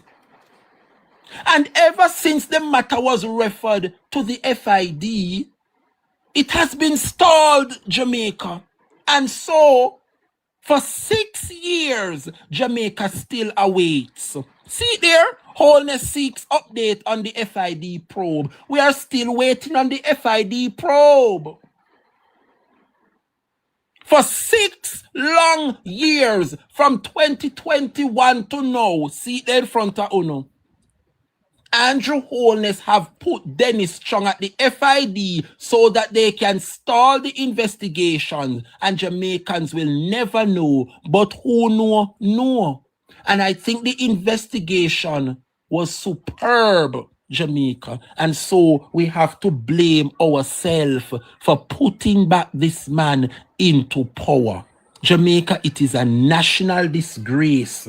And then you want to come for Mark Golding? You want to come for Mark Golding? He was made officially, certified since the 26th of May. He was published in the Royal Gazette by the Governor General of Jamaica. It has been 6 long years. No publication of the Prime Minister was made because he's still being investigated, and the investigation come to an abrupt end at the FID because he would have inserted his friend Dennis Strong to put an injunction on the matter. Cannot move any further. This is a shame and disgrace, Jamaica. Unknown for you, so you need to start up a YouTube. You know, say me need to start up my YouTube, but I am in pursuit of doing that because classes like these, Jamaicans need to can go back over and over and over. And the individual who would have made, you know what? Let me go, I'm not even going bother go there, so but just know that I am awaiting certain things and hopefully in due time they will arrive. I need to start up my YouTube because class like these must be there for the record. It must be there for the record. When you're done Jamaica, they want to speak on Mark Golding. Well, I want to hear from the Labour Party this morning. Why is it that the report have now been stalled at the FID? We need some answers, Jamaica. And we need them now. We need some answers. I am happy that the leader of the opposition, yes, is certified. I am happy. All the years he have been certified. What happened to the Prime Minister? Well, time come for Jamaicans to know why is it that we have a leader continue to preside over this country with ill-gotten gains. Jamaica, I soon come back. Let's take a break, and when I return, we journey to Northwest St. Anne and stir up what is happening with the Labour Party, especially Councillor Kim Brown Lawrence. We soon come in. Thank you, everybody that exercised some patience. Good afternoon to all those. Morning, Richard Center. Bin, big up yourself, uncle. Jamaica. I am not sure if you guys are aware, but it was brought to my attention that the councillor for the Brownstown division was in a physical altercation to which she was beaten. And for anybody in Brownstown who knows Kim, and from the family of Kim, morning Daniel, big up yourself, we would have known that Mouta Masiliza never seems to know when her mama they call her. And that is Kim Brown this afternoon. So a video have been making the rounds where the clerk to the house for the Senans Bay Municipal Corporation, was, based on what I saw, the lady was minding her own business, doing her job, where the councillor for the Brownstown division, Kim Brown Lawrence, decided to invade the young lady's personal space and started to record and videotape the lady without her permission. Remember that the former member for Southeast St. and Lisa Hannah beaten up on the internet and said no boy nor no girl not supposed to take no picture or no video of her without her permission. Remember the member for Southeast St. and former Lisa Hannah Beauty Queen telling up on social media, yes, so no not supposed to have video nobody without them permission. Okay. So Kim Brown take out her phone and follow back our woman like a, what the man at downtown, why him name Derek. This a phone take up her phone. For sure, no say they don't have nothing to do in the parish council. Them Brownstown think like a dog. The market was fix. The dirty different see the place so nasty and she's the council and have nothing to do. But she gone down at the parish council, gonna force up phone in the people, them private domain. Well, we all saw and watched the video for ourselves, and it is unbecoming of the Labour Party, their actions on social media, so much so that she's now in a physical altercation where she was beaten. Where is the outcry from the women within the Jamaica Labour Party? Because they came out in them full force last week, one after the other, ridiculing the member for South St. James because what? She spoke patois. She went and did an interview and spoke the truth, what every Jamaican are saying. Why? They come out, come say somebody touch the mace. Enough about and enough ado about nothing. Touching the mace and speaking patois, that is the least of our concerns. For an outrage where every woman in the Labour Party, the communication task force, and all the affiliates come out attacking one woman. So where is the outrage for a matter like this magnitude to where an official, a councillor, was seen in a viral video being beaten after provoked another female? Now we have to ask, where is the outcry? Where is Mrs. Juliet Cuthbert Flynn? Where is Faval and Auntie Babsy? Were them there this morning to condemn one of their very own? Because all of them come out and say, as women in politics, they are to do better. So how is it that the women in politics within the Labour Party not come out, come ridicule this matter? You see the selective outrage, Jamaica? So they only choose to come out and partake in an outrage when it's about somebody else other than them. But now that the matter is within their confines, they are mum, silence, and such a serious matter where domestic violence is now out of control in this country. Yeah? One of their own beaten. And as women in the Labour Party, none of them can come out to the defense. Well, and let me get some credit. Thank you, thank you, thank you. Thank you. Somebody just send me some top up. God bless you, God bless you. Thank you for that.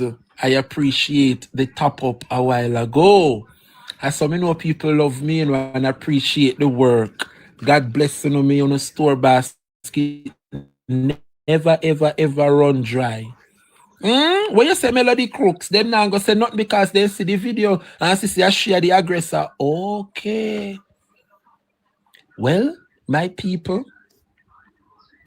for whatever it's worth, yes, I have to speak about it and I have to play it because had it been the shoes was on the PNP foot this morning, it would have been for every news entity. George Davis would have rinsed it this morning for 6 o'clock. The Tana would have done it 8 o'clock to 9. Or 9 o'clock, Nora Gay Banton would have run it for 1 another hour. And then Cliff Hughes would have come on 10 o'clock and him now stop press the gas till 2 o'clock. And then now, who else over there?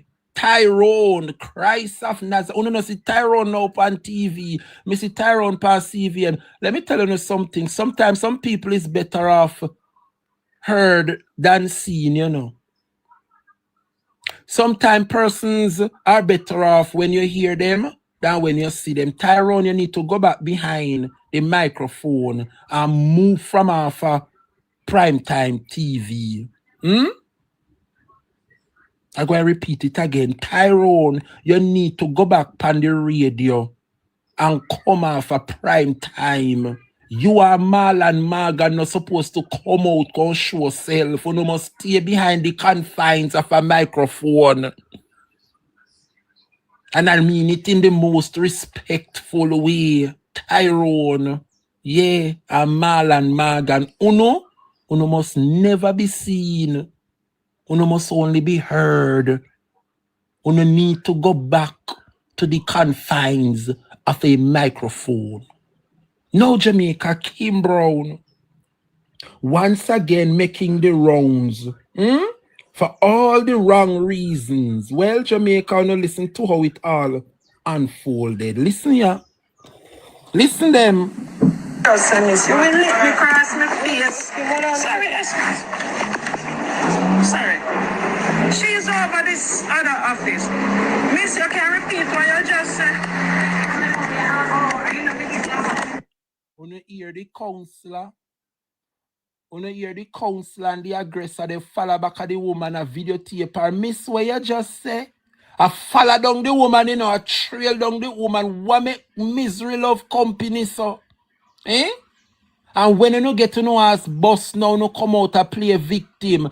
Look how Kim a follow up the woman. Miss, what you just said, take out phone. A video and I walk back at the woman, Miss, what you just say? Listen here, I get worse. Yes. I'm getting weird, you know, I can't get to call kids. I want it. Yes. No. I don't know her. You hear? Miss, what you just say? She offer me backs. No, me want it. You hear the counselor? Me want to not hear it for myself, you know. Me want to not hear it for myself. So the persons them out there will love say people misogynistic and sexist, and when it come on to women, you hear out of the counselor's mouth, Miss, what you just say? No, she says she want box me. Me want it. Me want it. This is Kim Brown. Yeah, the aggressor. As a counselor that ought to know better. She no know if it diffuse a situation, you know, if you are somebody in an altercation, another woman to be exact. And as a counselor that ought to know better. Instead, you diffuse a situation. As a public official, you escalate the situation. As the aggressor. It get worse, yeah. She come, she go lick me across my face and teeth. I didn't know.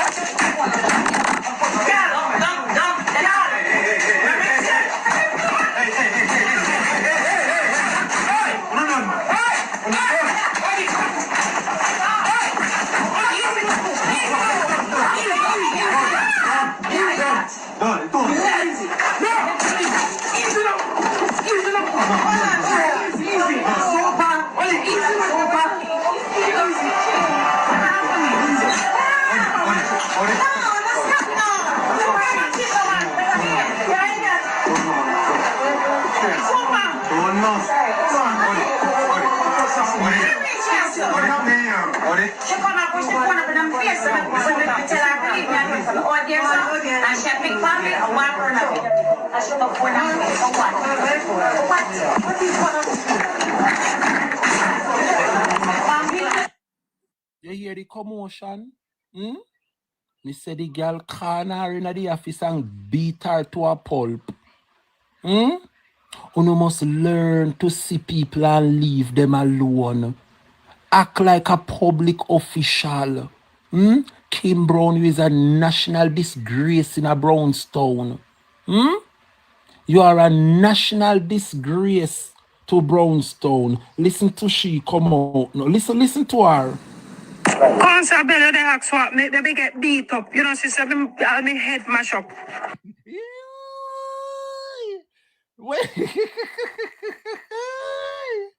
What Kim say? What she say? Council Bello, they ask what make them get beat up. You know, she said me head mash up. Or my hand broke. But I'm on a project. Here I so call you back, okay?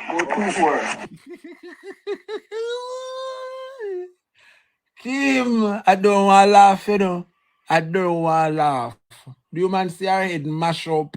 And her hand broke. Jamaica? She did the unthinkable as she went on live. And I'm not even going to give Kim no more relevance over here, so because she not really necessary. Me just a show no. How Kim provoke people. And when them defend themselves, she come out to seek validation and I try to play the victim. Listen to her pan live. Listen here. So, about 2 meetings ago, the meeting them run long, run late. The young lady is the recording secretary. While the meeting she just take up her things, put it on the arm and step out. So me I said, how this lady I get up and they leave the meeting them and the council them not done talk. We go reach for the minutes. One meeting pass. I said it to the CEO. Meeting keep last month long. Roads and work meeting. Right? So I said, we did it again, meeting long. Again, with some is long, some is short. Alright. We did it.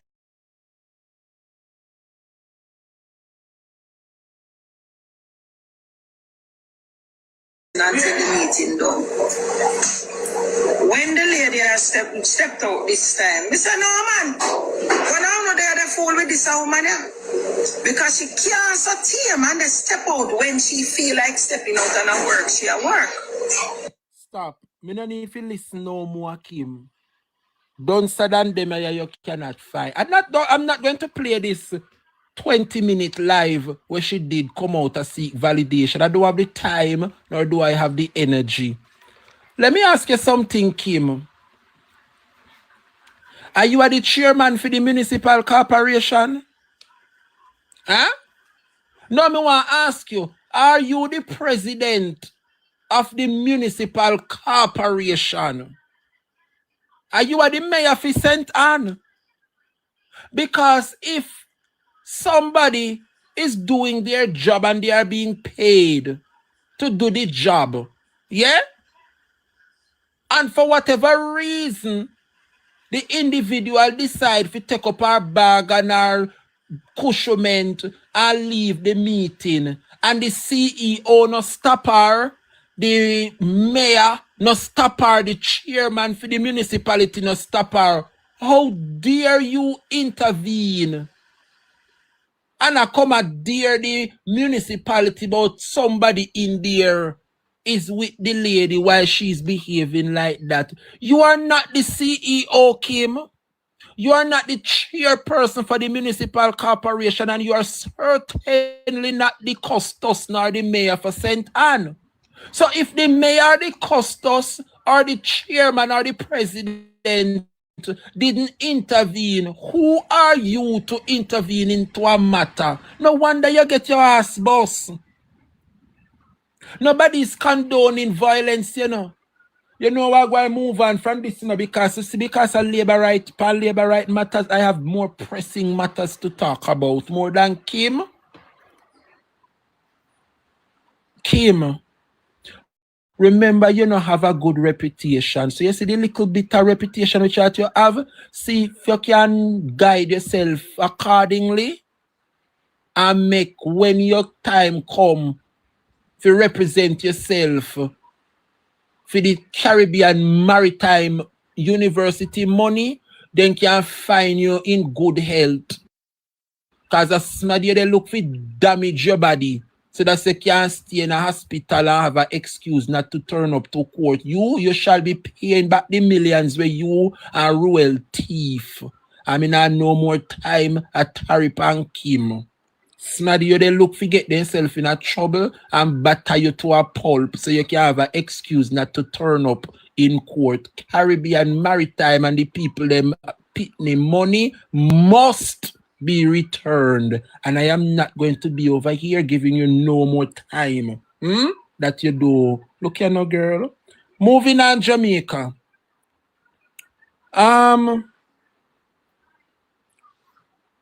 I am not sure if you guys heard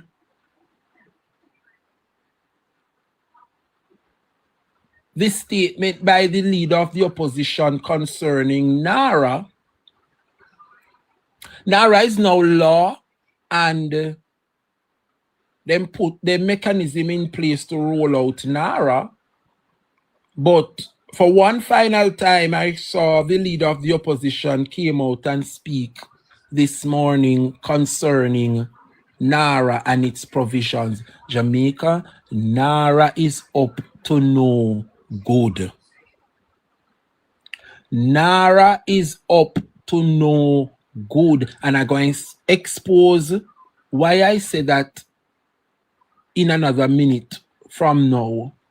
But I want you to listen to the leader of the opposition, Mark Golding, and what he have to say about some of the key areas where the opposition and social groups point out that need fixing, and the government is playing stone deaf. Listen to the leader of the opposition as he point out and continue to point out several irregularities why this NARA bill is not fit and still is not fit to carry out its function. Listen to this, Jamaica. Today I want to say something about NARA, the National Reconstruction and Resilience Authority, which was passed as legislation in both houses of Parliament a couple of weeks ago. The opposition had opposed the legislation in its current form, as we made very clear, not because we're against trying to expedite projects and national development, but because this entity is being set up. She's going to have control over the spending of billions and billions of dollars of resources, but the way in which it was being set up lacked basic norms about accountability. So the only person that the legislation contemplates expressly is a CEO who's appointed by the Prime Minister as the minister responsible for NARA, and there's no board of directors in place to provide oversight over the decisions and operations of the entity itself. This is a public body being created by statute with no public board. It's an aberration, and we think it's a major flaw in the design of this legislation, given the importance of the functions and the level of resources over which NARA will have control. It's unfortunate that the Prime Minister has recently been saying things that the entities within our society that have raised concerns about that issue and other issues, because there are other issues affecting this legislation, are somehow motivated by some adverse or malicious intent, as if they are politically motivated in pointing out the weaknesses in the legislation. The reality is that the NARA legislation is problematic in its current form and needs to be amended. A board needs to be appointed. This committee that they're seeking to establish, which they call JAMROC, is not mentioned in the legislation. The legislation doesn't even facilitate the sharing of information with JAMROC by NARA. The powers that are given to NARA and to the minister, who's the PM, to issue directions to public bodies that are responsible for regulating projects, stepping in to take over the decision-making process and vary it as the government may see fit at a given point in time, with no transparency around those decisions, no need to publish them.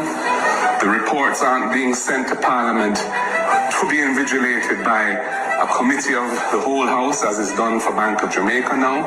These are structural flaws that should be corrected. But it's very unfortunate when you see a Prime Minister impugning motives, negative motives, to persons who are standing up as citizens of the country on a matter of grave concern and raising their voices to see improvements to the legislation.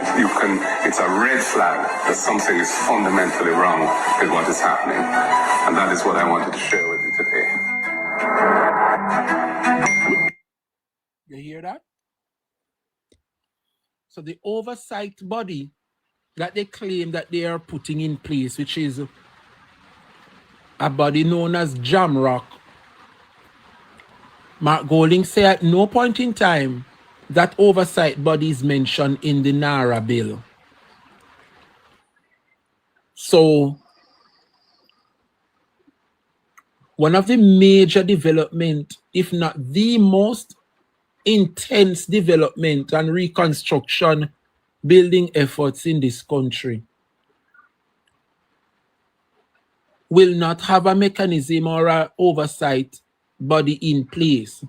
And this is what breaks many persons' hearts, is when you hear persons saying that the opposition is fighting something that is meant for good and to reconstruct. This kind of misinformation must be shut down. The People's National Party at no point in time decided that they're going to fight NARA or not go with NARA. The opposition thinks that NARA is a beautiful idea. The problem that the opposition is having with NARA is that the stipulations that is within the NARA bill is not to benefit the people from Hurricane Melissa. So the opposition is fighting to put certain things or to amend certain things in that bill so that the benefit will be for the people. I don't see anything wrong with that, Jamaica. But whenever hear them say Hardiest Pitney bite rock stone, I saw it go. Hardiest Pitney bite rock stone. We in the opposition, and I can tell you we have found critical areas that worth exploring on. So much so that even Marlene Malahoo Fort was on board. The bill in its entire form and its present form will not benefit the people of this country. And I just want to make it absolutely clear. And any genuine citizen out there that mean Jamaica well will see that the PNP opposition, when it comes on to this NARA bill, is putting the people first. No point in time have I ever heard the opposition say they don't support NARA. They say that they don't support NARA in its current form, which means that if them fix the current form that it is in to suit the people of this country, then it will get the support that it needs. And one such support is to put an oversight body in place to hold these officials accountable. Remember that this money was not given free of cost to the people of Jamaica to rebuild. Many of this money is in loans. So we have to pay it back as a country. And when you put individuals to oversee these kind of building efforts, and if ever anything should go wrong, you're telling me that nobody will be held accountable based on the stipulations that Andrew Holness and the Labour Party put into this bill. So we saw what happened at Cornwall Regional Hospital, where it should have cost the country $2 billion to finish, and it now stands at $26 billion. And nobody to take accountability as to why there was a cost overrun. It's your money, your tax dollars that could have put towards something else have to fund that overspend at Cornwall Regional. And instead them learn from the mistake, the Jamaica Labour Party now sets up NARA, and instead them put stipulations in that bill to protect the wasting of tax dollars. Whereas if you see somebody doing something and it is costing the country, you can call out that individual. There is no oversight body put in place to oversee the NARA projects. And the one oversight body that the government claim is in place is called Jamrock. But if you listen to what the opposition leader said, Jamrock was not mentioned in the NARA bill, no point in time, as an oversight body. And so that CEO, including the minister who appoints the CEO, can do anything that he pleases. It is a dangerous precedent. But Jamaica, I stumbled on a video this morning, and when I tell you that this NARA is up to no good, the member for East Central St. James, Edmund Bartlett, let the cat out the bag this morning and let Jamaica know exactly what NARA sets out to do, especially in St. Elizabeth and Clarendon. I want you to listen carefully when me tell you say that NARA, something where the Labour Party come up with, is not for the poor, and it is not for the poor to rebuild back their homes. It has nothing to do with the people to rebuild. Many persons disbelieve. Listen carefully to this, Jamaica. A new Black River will emerge. A Black River built a little way now from the coastline, further inland, and the coastline will become the new touristic area of St. Elizabeth. Wow. So those of you who are familiar with South Beach and those areas, Vision Black River. That's where we're going. From Parati all the way back to Crawford, if you know that area. And then Treasure Beach with its development. But in building out the township, we're going to also be building a new airport in Clarendon. What?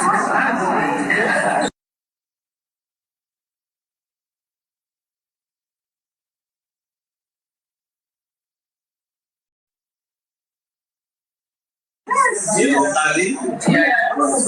You know Fernham Field? Well, it's Fernham Field.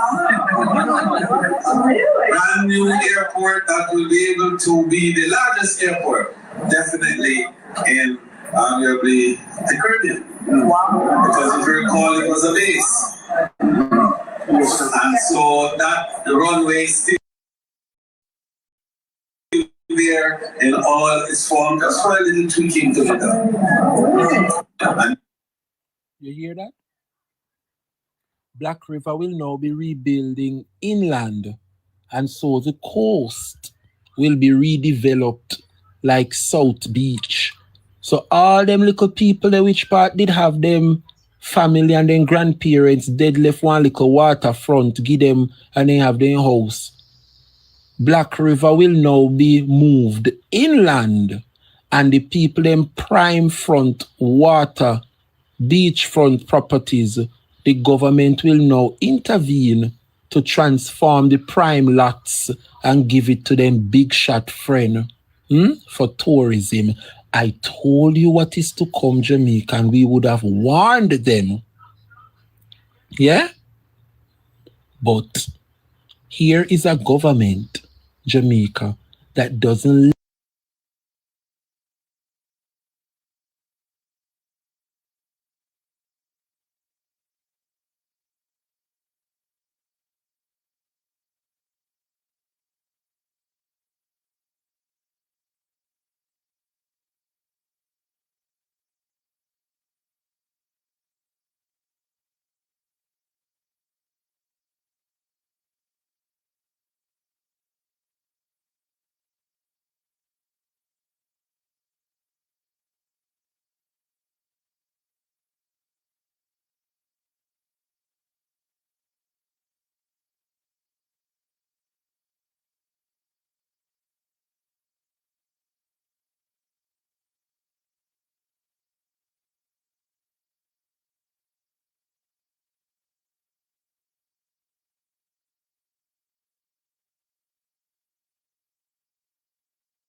you have other individuals that were there who spoke, and I'm not sure if you guys are familiar with the Hensel family down there in Treasure Beach. I think they own Jake's Hotel and other prime beach properties down there.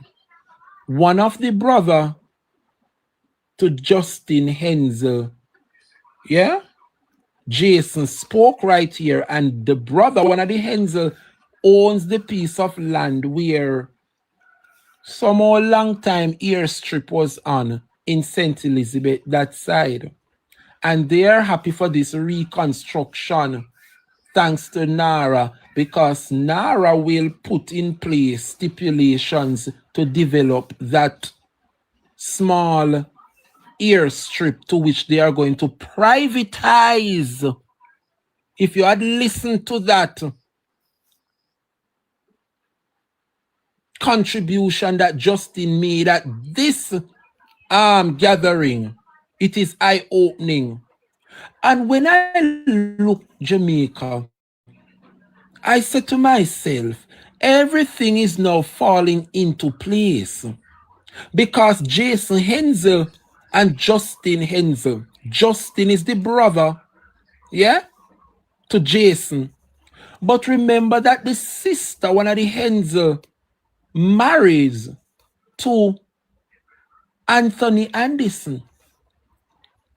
So that means that these persons, everything is intertwined because the Hansels, one of the Hansels married to Anthony Anderson, who is the CEO for NARA. And Jason Hansel declared right here so with Ed Bartlett that they are the owner of, I don't remember the name, like how you have Baskerville Airport. There's a little airstrip in St. Elizabeth, that side, where the Hansel, it is on their property, and they give thanks for NARA because NARA is going to upgrade that airstrip and turn it into a private airstrip airport. But they are the ones that will be benefiting from it, because if St. Elizabeth is going to be one of those areas where tourism is going to take off, putting a private airport down there will only benefit a chosen few so that their business can continue to flourish. This NARA has nothing to do with the betterment of the people of this country. It is for a chosen few. It is a shame, Jamaica. And all the opposition sets out to do is to point out the flaws within the bill. Yes, we know we have 35 and we have 28. So no matter, we have more members to vote these things. But we want no dignity, we want no pride, we want no integrity. To sold out the country to private developers. So much so that we're now going to move the town of Black River. Yeah? Why when you move the town of Black River, why you don't develop the waterfront as a park where people can walk the park and it's free to do? Why now you are going to move the town inland and then redevelop the coastline of Black River and put up enough shops and why you take away the people in prime beachfront properties to put in business entities? Soon you said Black River go have their own town center, another Bound Brook, or another one where they make up a St. Thomas go come a St. Elizabeth now. This is a carefully thought out plan that the Labour Party put in place. But I ask everybody to open their eyes and see what is happening. Because at no particular time did the leader of the opposition or any member say that they are not in support of NARA. Let me make that clear. We appreciate them coming up with an idea to rebuild, finally. But the opposition stance is that what the government put in place in the NARA bill, the people will be found wanting. So much so that the billions that was donated for reconstruction, such as people homes, those funding will be mainly dispersed in building back a town center, to build out a waterfront, and to build up shops and so forth on prime lands that were once owned by the poor. Jamaica, we are in a serious mess, We are in a serious mess. Why you not think that Andrew Holness put the National Land Agency in his office and head the National Land Agency by Bobby Montague? Are you aware that the land agency can map out everywhere in Jamaica and identify areas that belong to government and belong to the king? And to know now that Westmoreland and St. Elizabeth is destroyed, and many persons would have put up board structures on prime lands, sugar lands, that they don't have title. This now opens and creates an opportunity for the government to come in now and take away people land, because you don't have the title for it. Yes, you've been living there for years, which is why the opposition PNP in their manifesto, I remember dropping the years of capturing land from 60 years to 2025. So that means if you're living on a spot of land, you can't claim it say a few unless you live on it for 60 years. That is where the Jamaica Labour Party currently have the law, And the People's National Party proposed in their manifesto that they would have bring down those years to 20 to 25 years. If you're living on a piece of land for 20 to 25 years and nobody come perplex you or push you off, if the day should ever come, you have rightful claims to that land. That is what the opposition PNP had proposed, and you guys dash with all of those plans and you put back in the Jamaica Labour Party where nothing where they can capture land, you can't claim it unless you live. How much are you going to live for ton 60? And those are the laws that the Jamaica Labour Party have on the books. And give the opposition PNP for the Jamaica Labour Party. You if you suffer. You must continue to suffer. I don't sorry for the choices made. The only thing me sorry for me poor comrade them which out would I want the little change. But because of greed and licky, put back the Jamaica Labour Party. If you suffer. Yeah, and it might sound away in Jamaica people, but it is just the truth. Many are sorry today because things have taken a turn, and it has taken a turn for the worst. Jamaica, as I get ready to wrap up class for today, 20 minutes now to 1 o'clock, I saw Julian Robinson coming out asking the government to explain the $500 million that they withdraw from the FSC. The Financial Services Commission need to answer some question. Why is it that the Jamaica Labour Party withdraw over $500 million? So they take out 57 billion from NHT and now they took 500 million.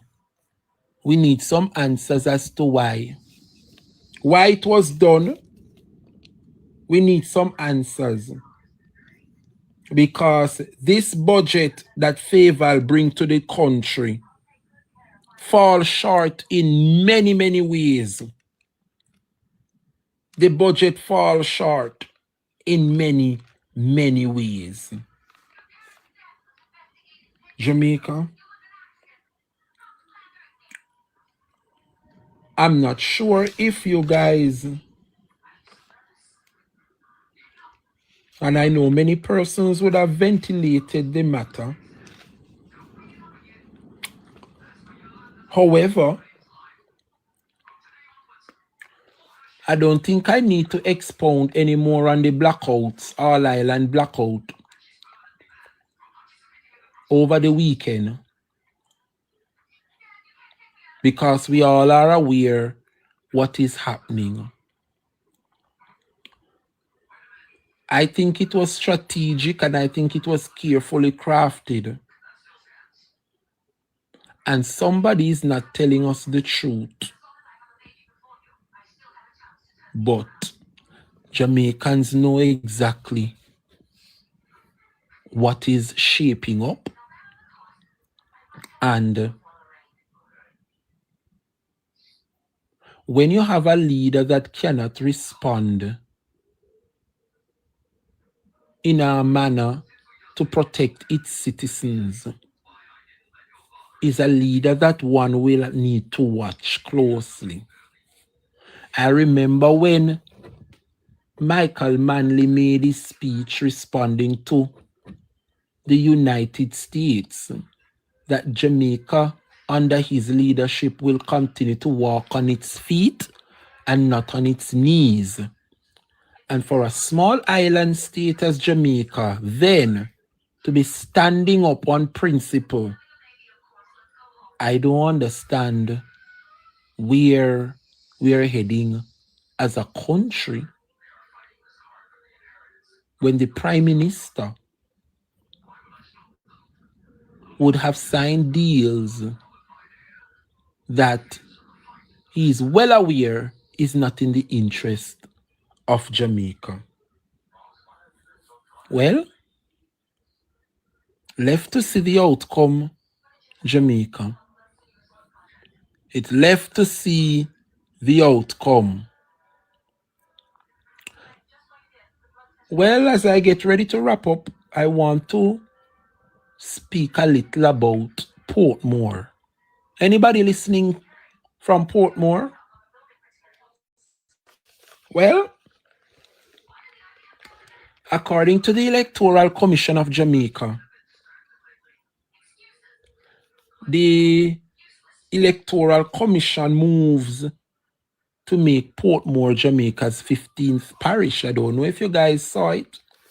And to make matters worse, Andrew Holness would have promoted Everald Warmington, as the chairman to the commission down at the Electoral Commission. And so Glaspole Brown would have come out over the weekend and made some claims. I don't know what Portmore residents are going to be thinking, but the St. Catherine Municipal Corporation and the Portmore Municipal Corporation for long years, Portmore have been functioning with their municipality, and St. Catherine Municipal Corporation have been functioning separately. No one has an issue with Portmore getting parish status. But I believe for a parish to be formed, you must have certain infrastructure in place.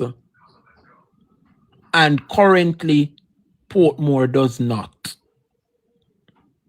You need your own market, you need your own hospital, you need your own terminal. Those things, those infrastructure must be there for you to be deemed a parish. You need your own cemetery. Those things defines a parish. And so I heard Glaspole Brown stating that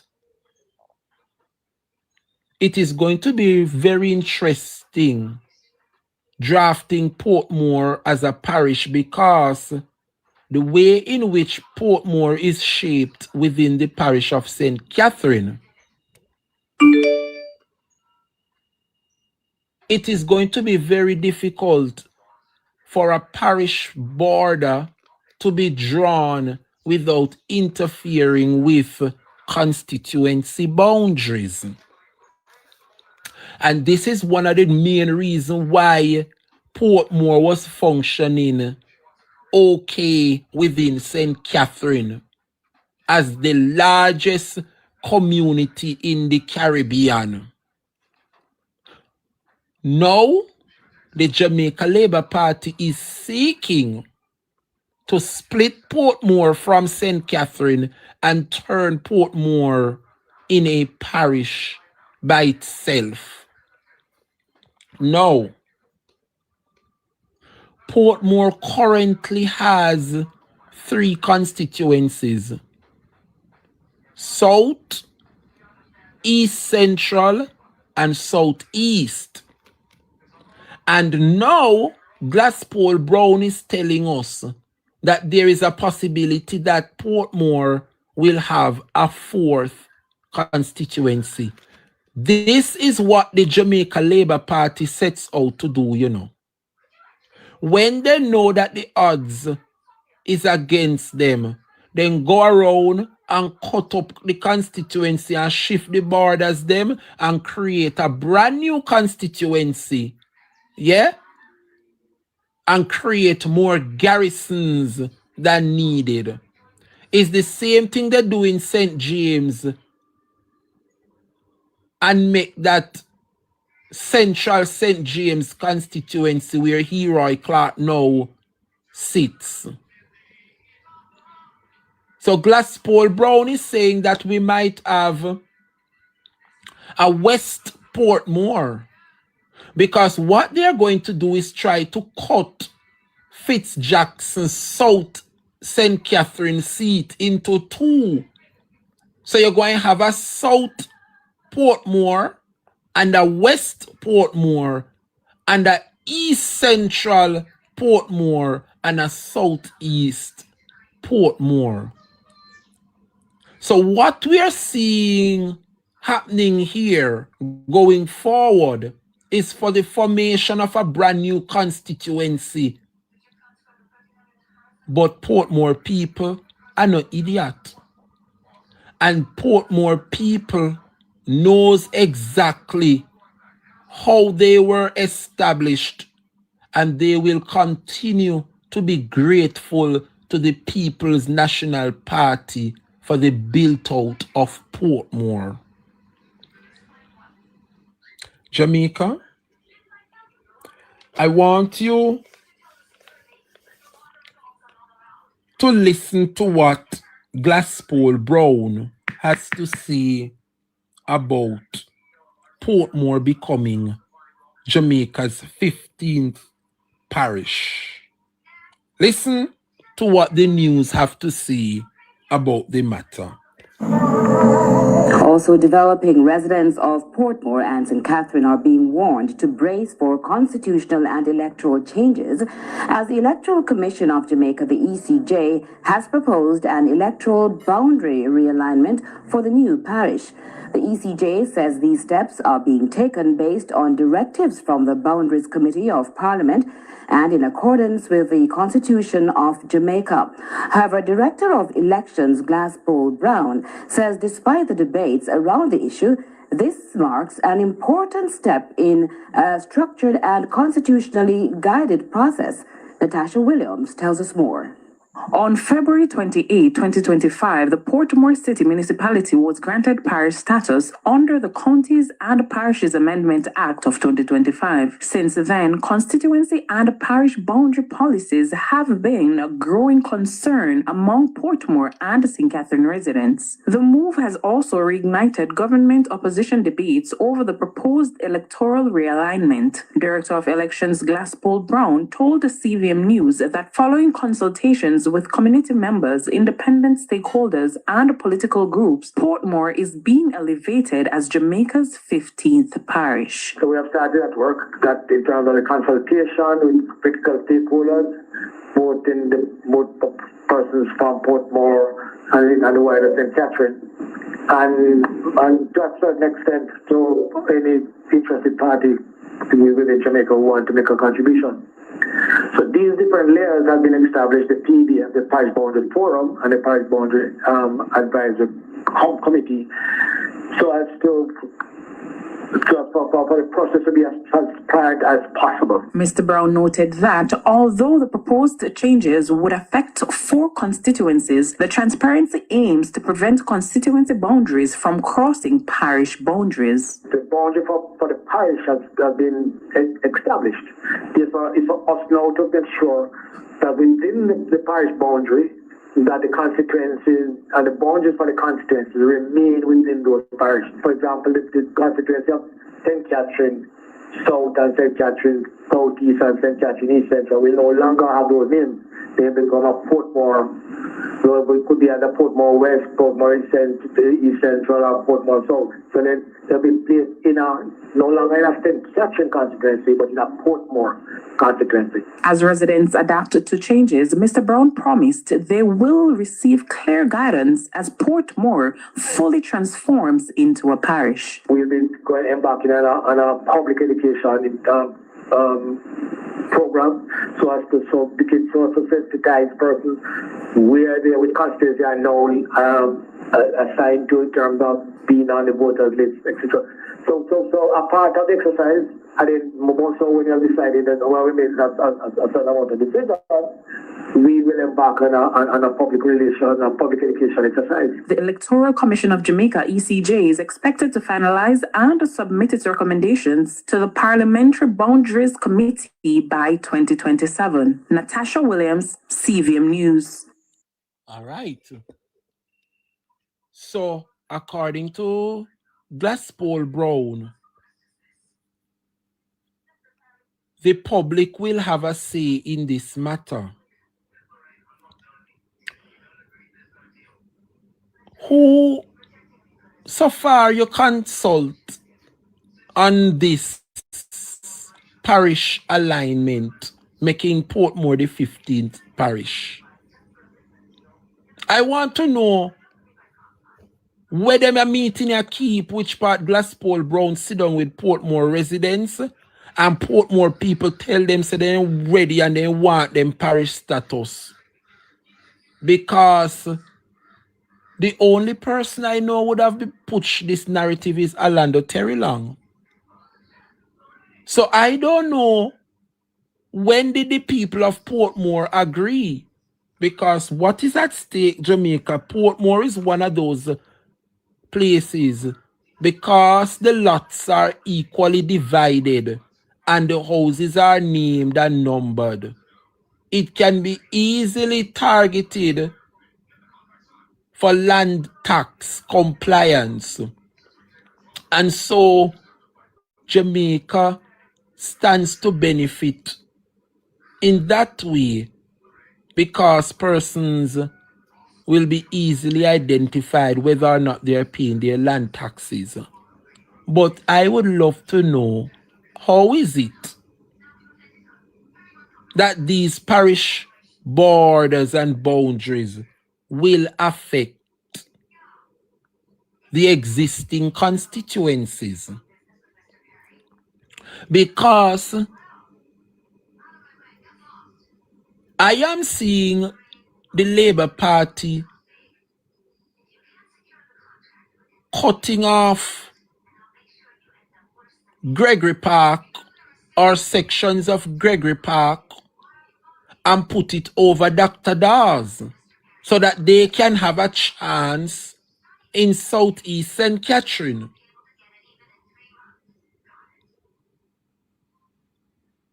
Making East Central a stronghold. And if you listen to what Glasspool said, that there will no longer be any South St. Catherine or East Central St. Catherine or Southeast St. Catherine.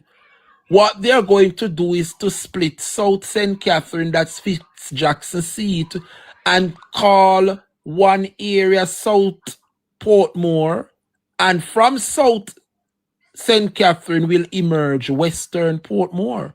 So what they're doing is splitting up, but I wish you know well with that because I know Portmore people are no idiot. Portmore people are no idiot. You understand? In Escobar, that means they can wake up a morning and tamper with any other parish. That is exactly what they are doing. Portmore people telling us they want parish status, and even if they want parish status, you cannot interfere with a parish boundary overlapping or crossing a constituency border. We have some serious times ahead. And the Labour Party can never, ever, ever do anything politically that is right. Always coming up with some sneaky ways to devour and conquer and divide the people for their ill-gotten gains. Well, me know man I go dead because this is next election here, you know. And you nobody go back, nobody go back, you know. God mouthpiece said we will not change our addresses. Well, everyone know that Glaspole Brown is in the pocket of the government. And from the days of the local government election, how I see Glaspole Brown handle those count. So much so it was so bad that even after a week after the election, many councillors never know whether or not they won their division. They are tampering. However, me not accuse them down at the ECJ, you know, because same like how the Labour rights them have somebody down there, so the PNP have somebody down there too. And if the PNP want to sit down there and make people pad up the voters list and proper verification not done for them business. All me know, people have to put in the work in this election cycle, because I am telling you that the opposition PNP will no longer be no pushover nor no walkover in this upcoming local election. Worse, the next general, we have to put things in place. Because I can tell you, on now go push over the opposition this time. The opposition will be no easily walk over. My people, it was my pleasure being here. I will be back tomorrow. Same time, same place. I am off, and so there's no excuse for me not to come on.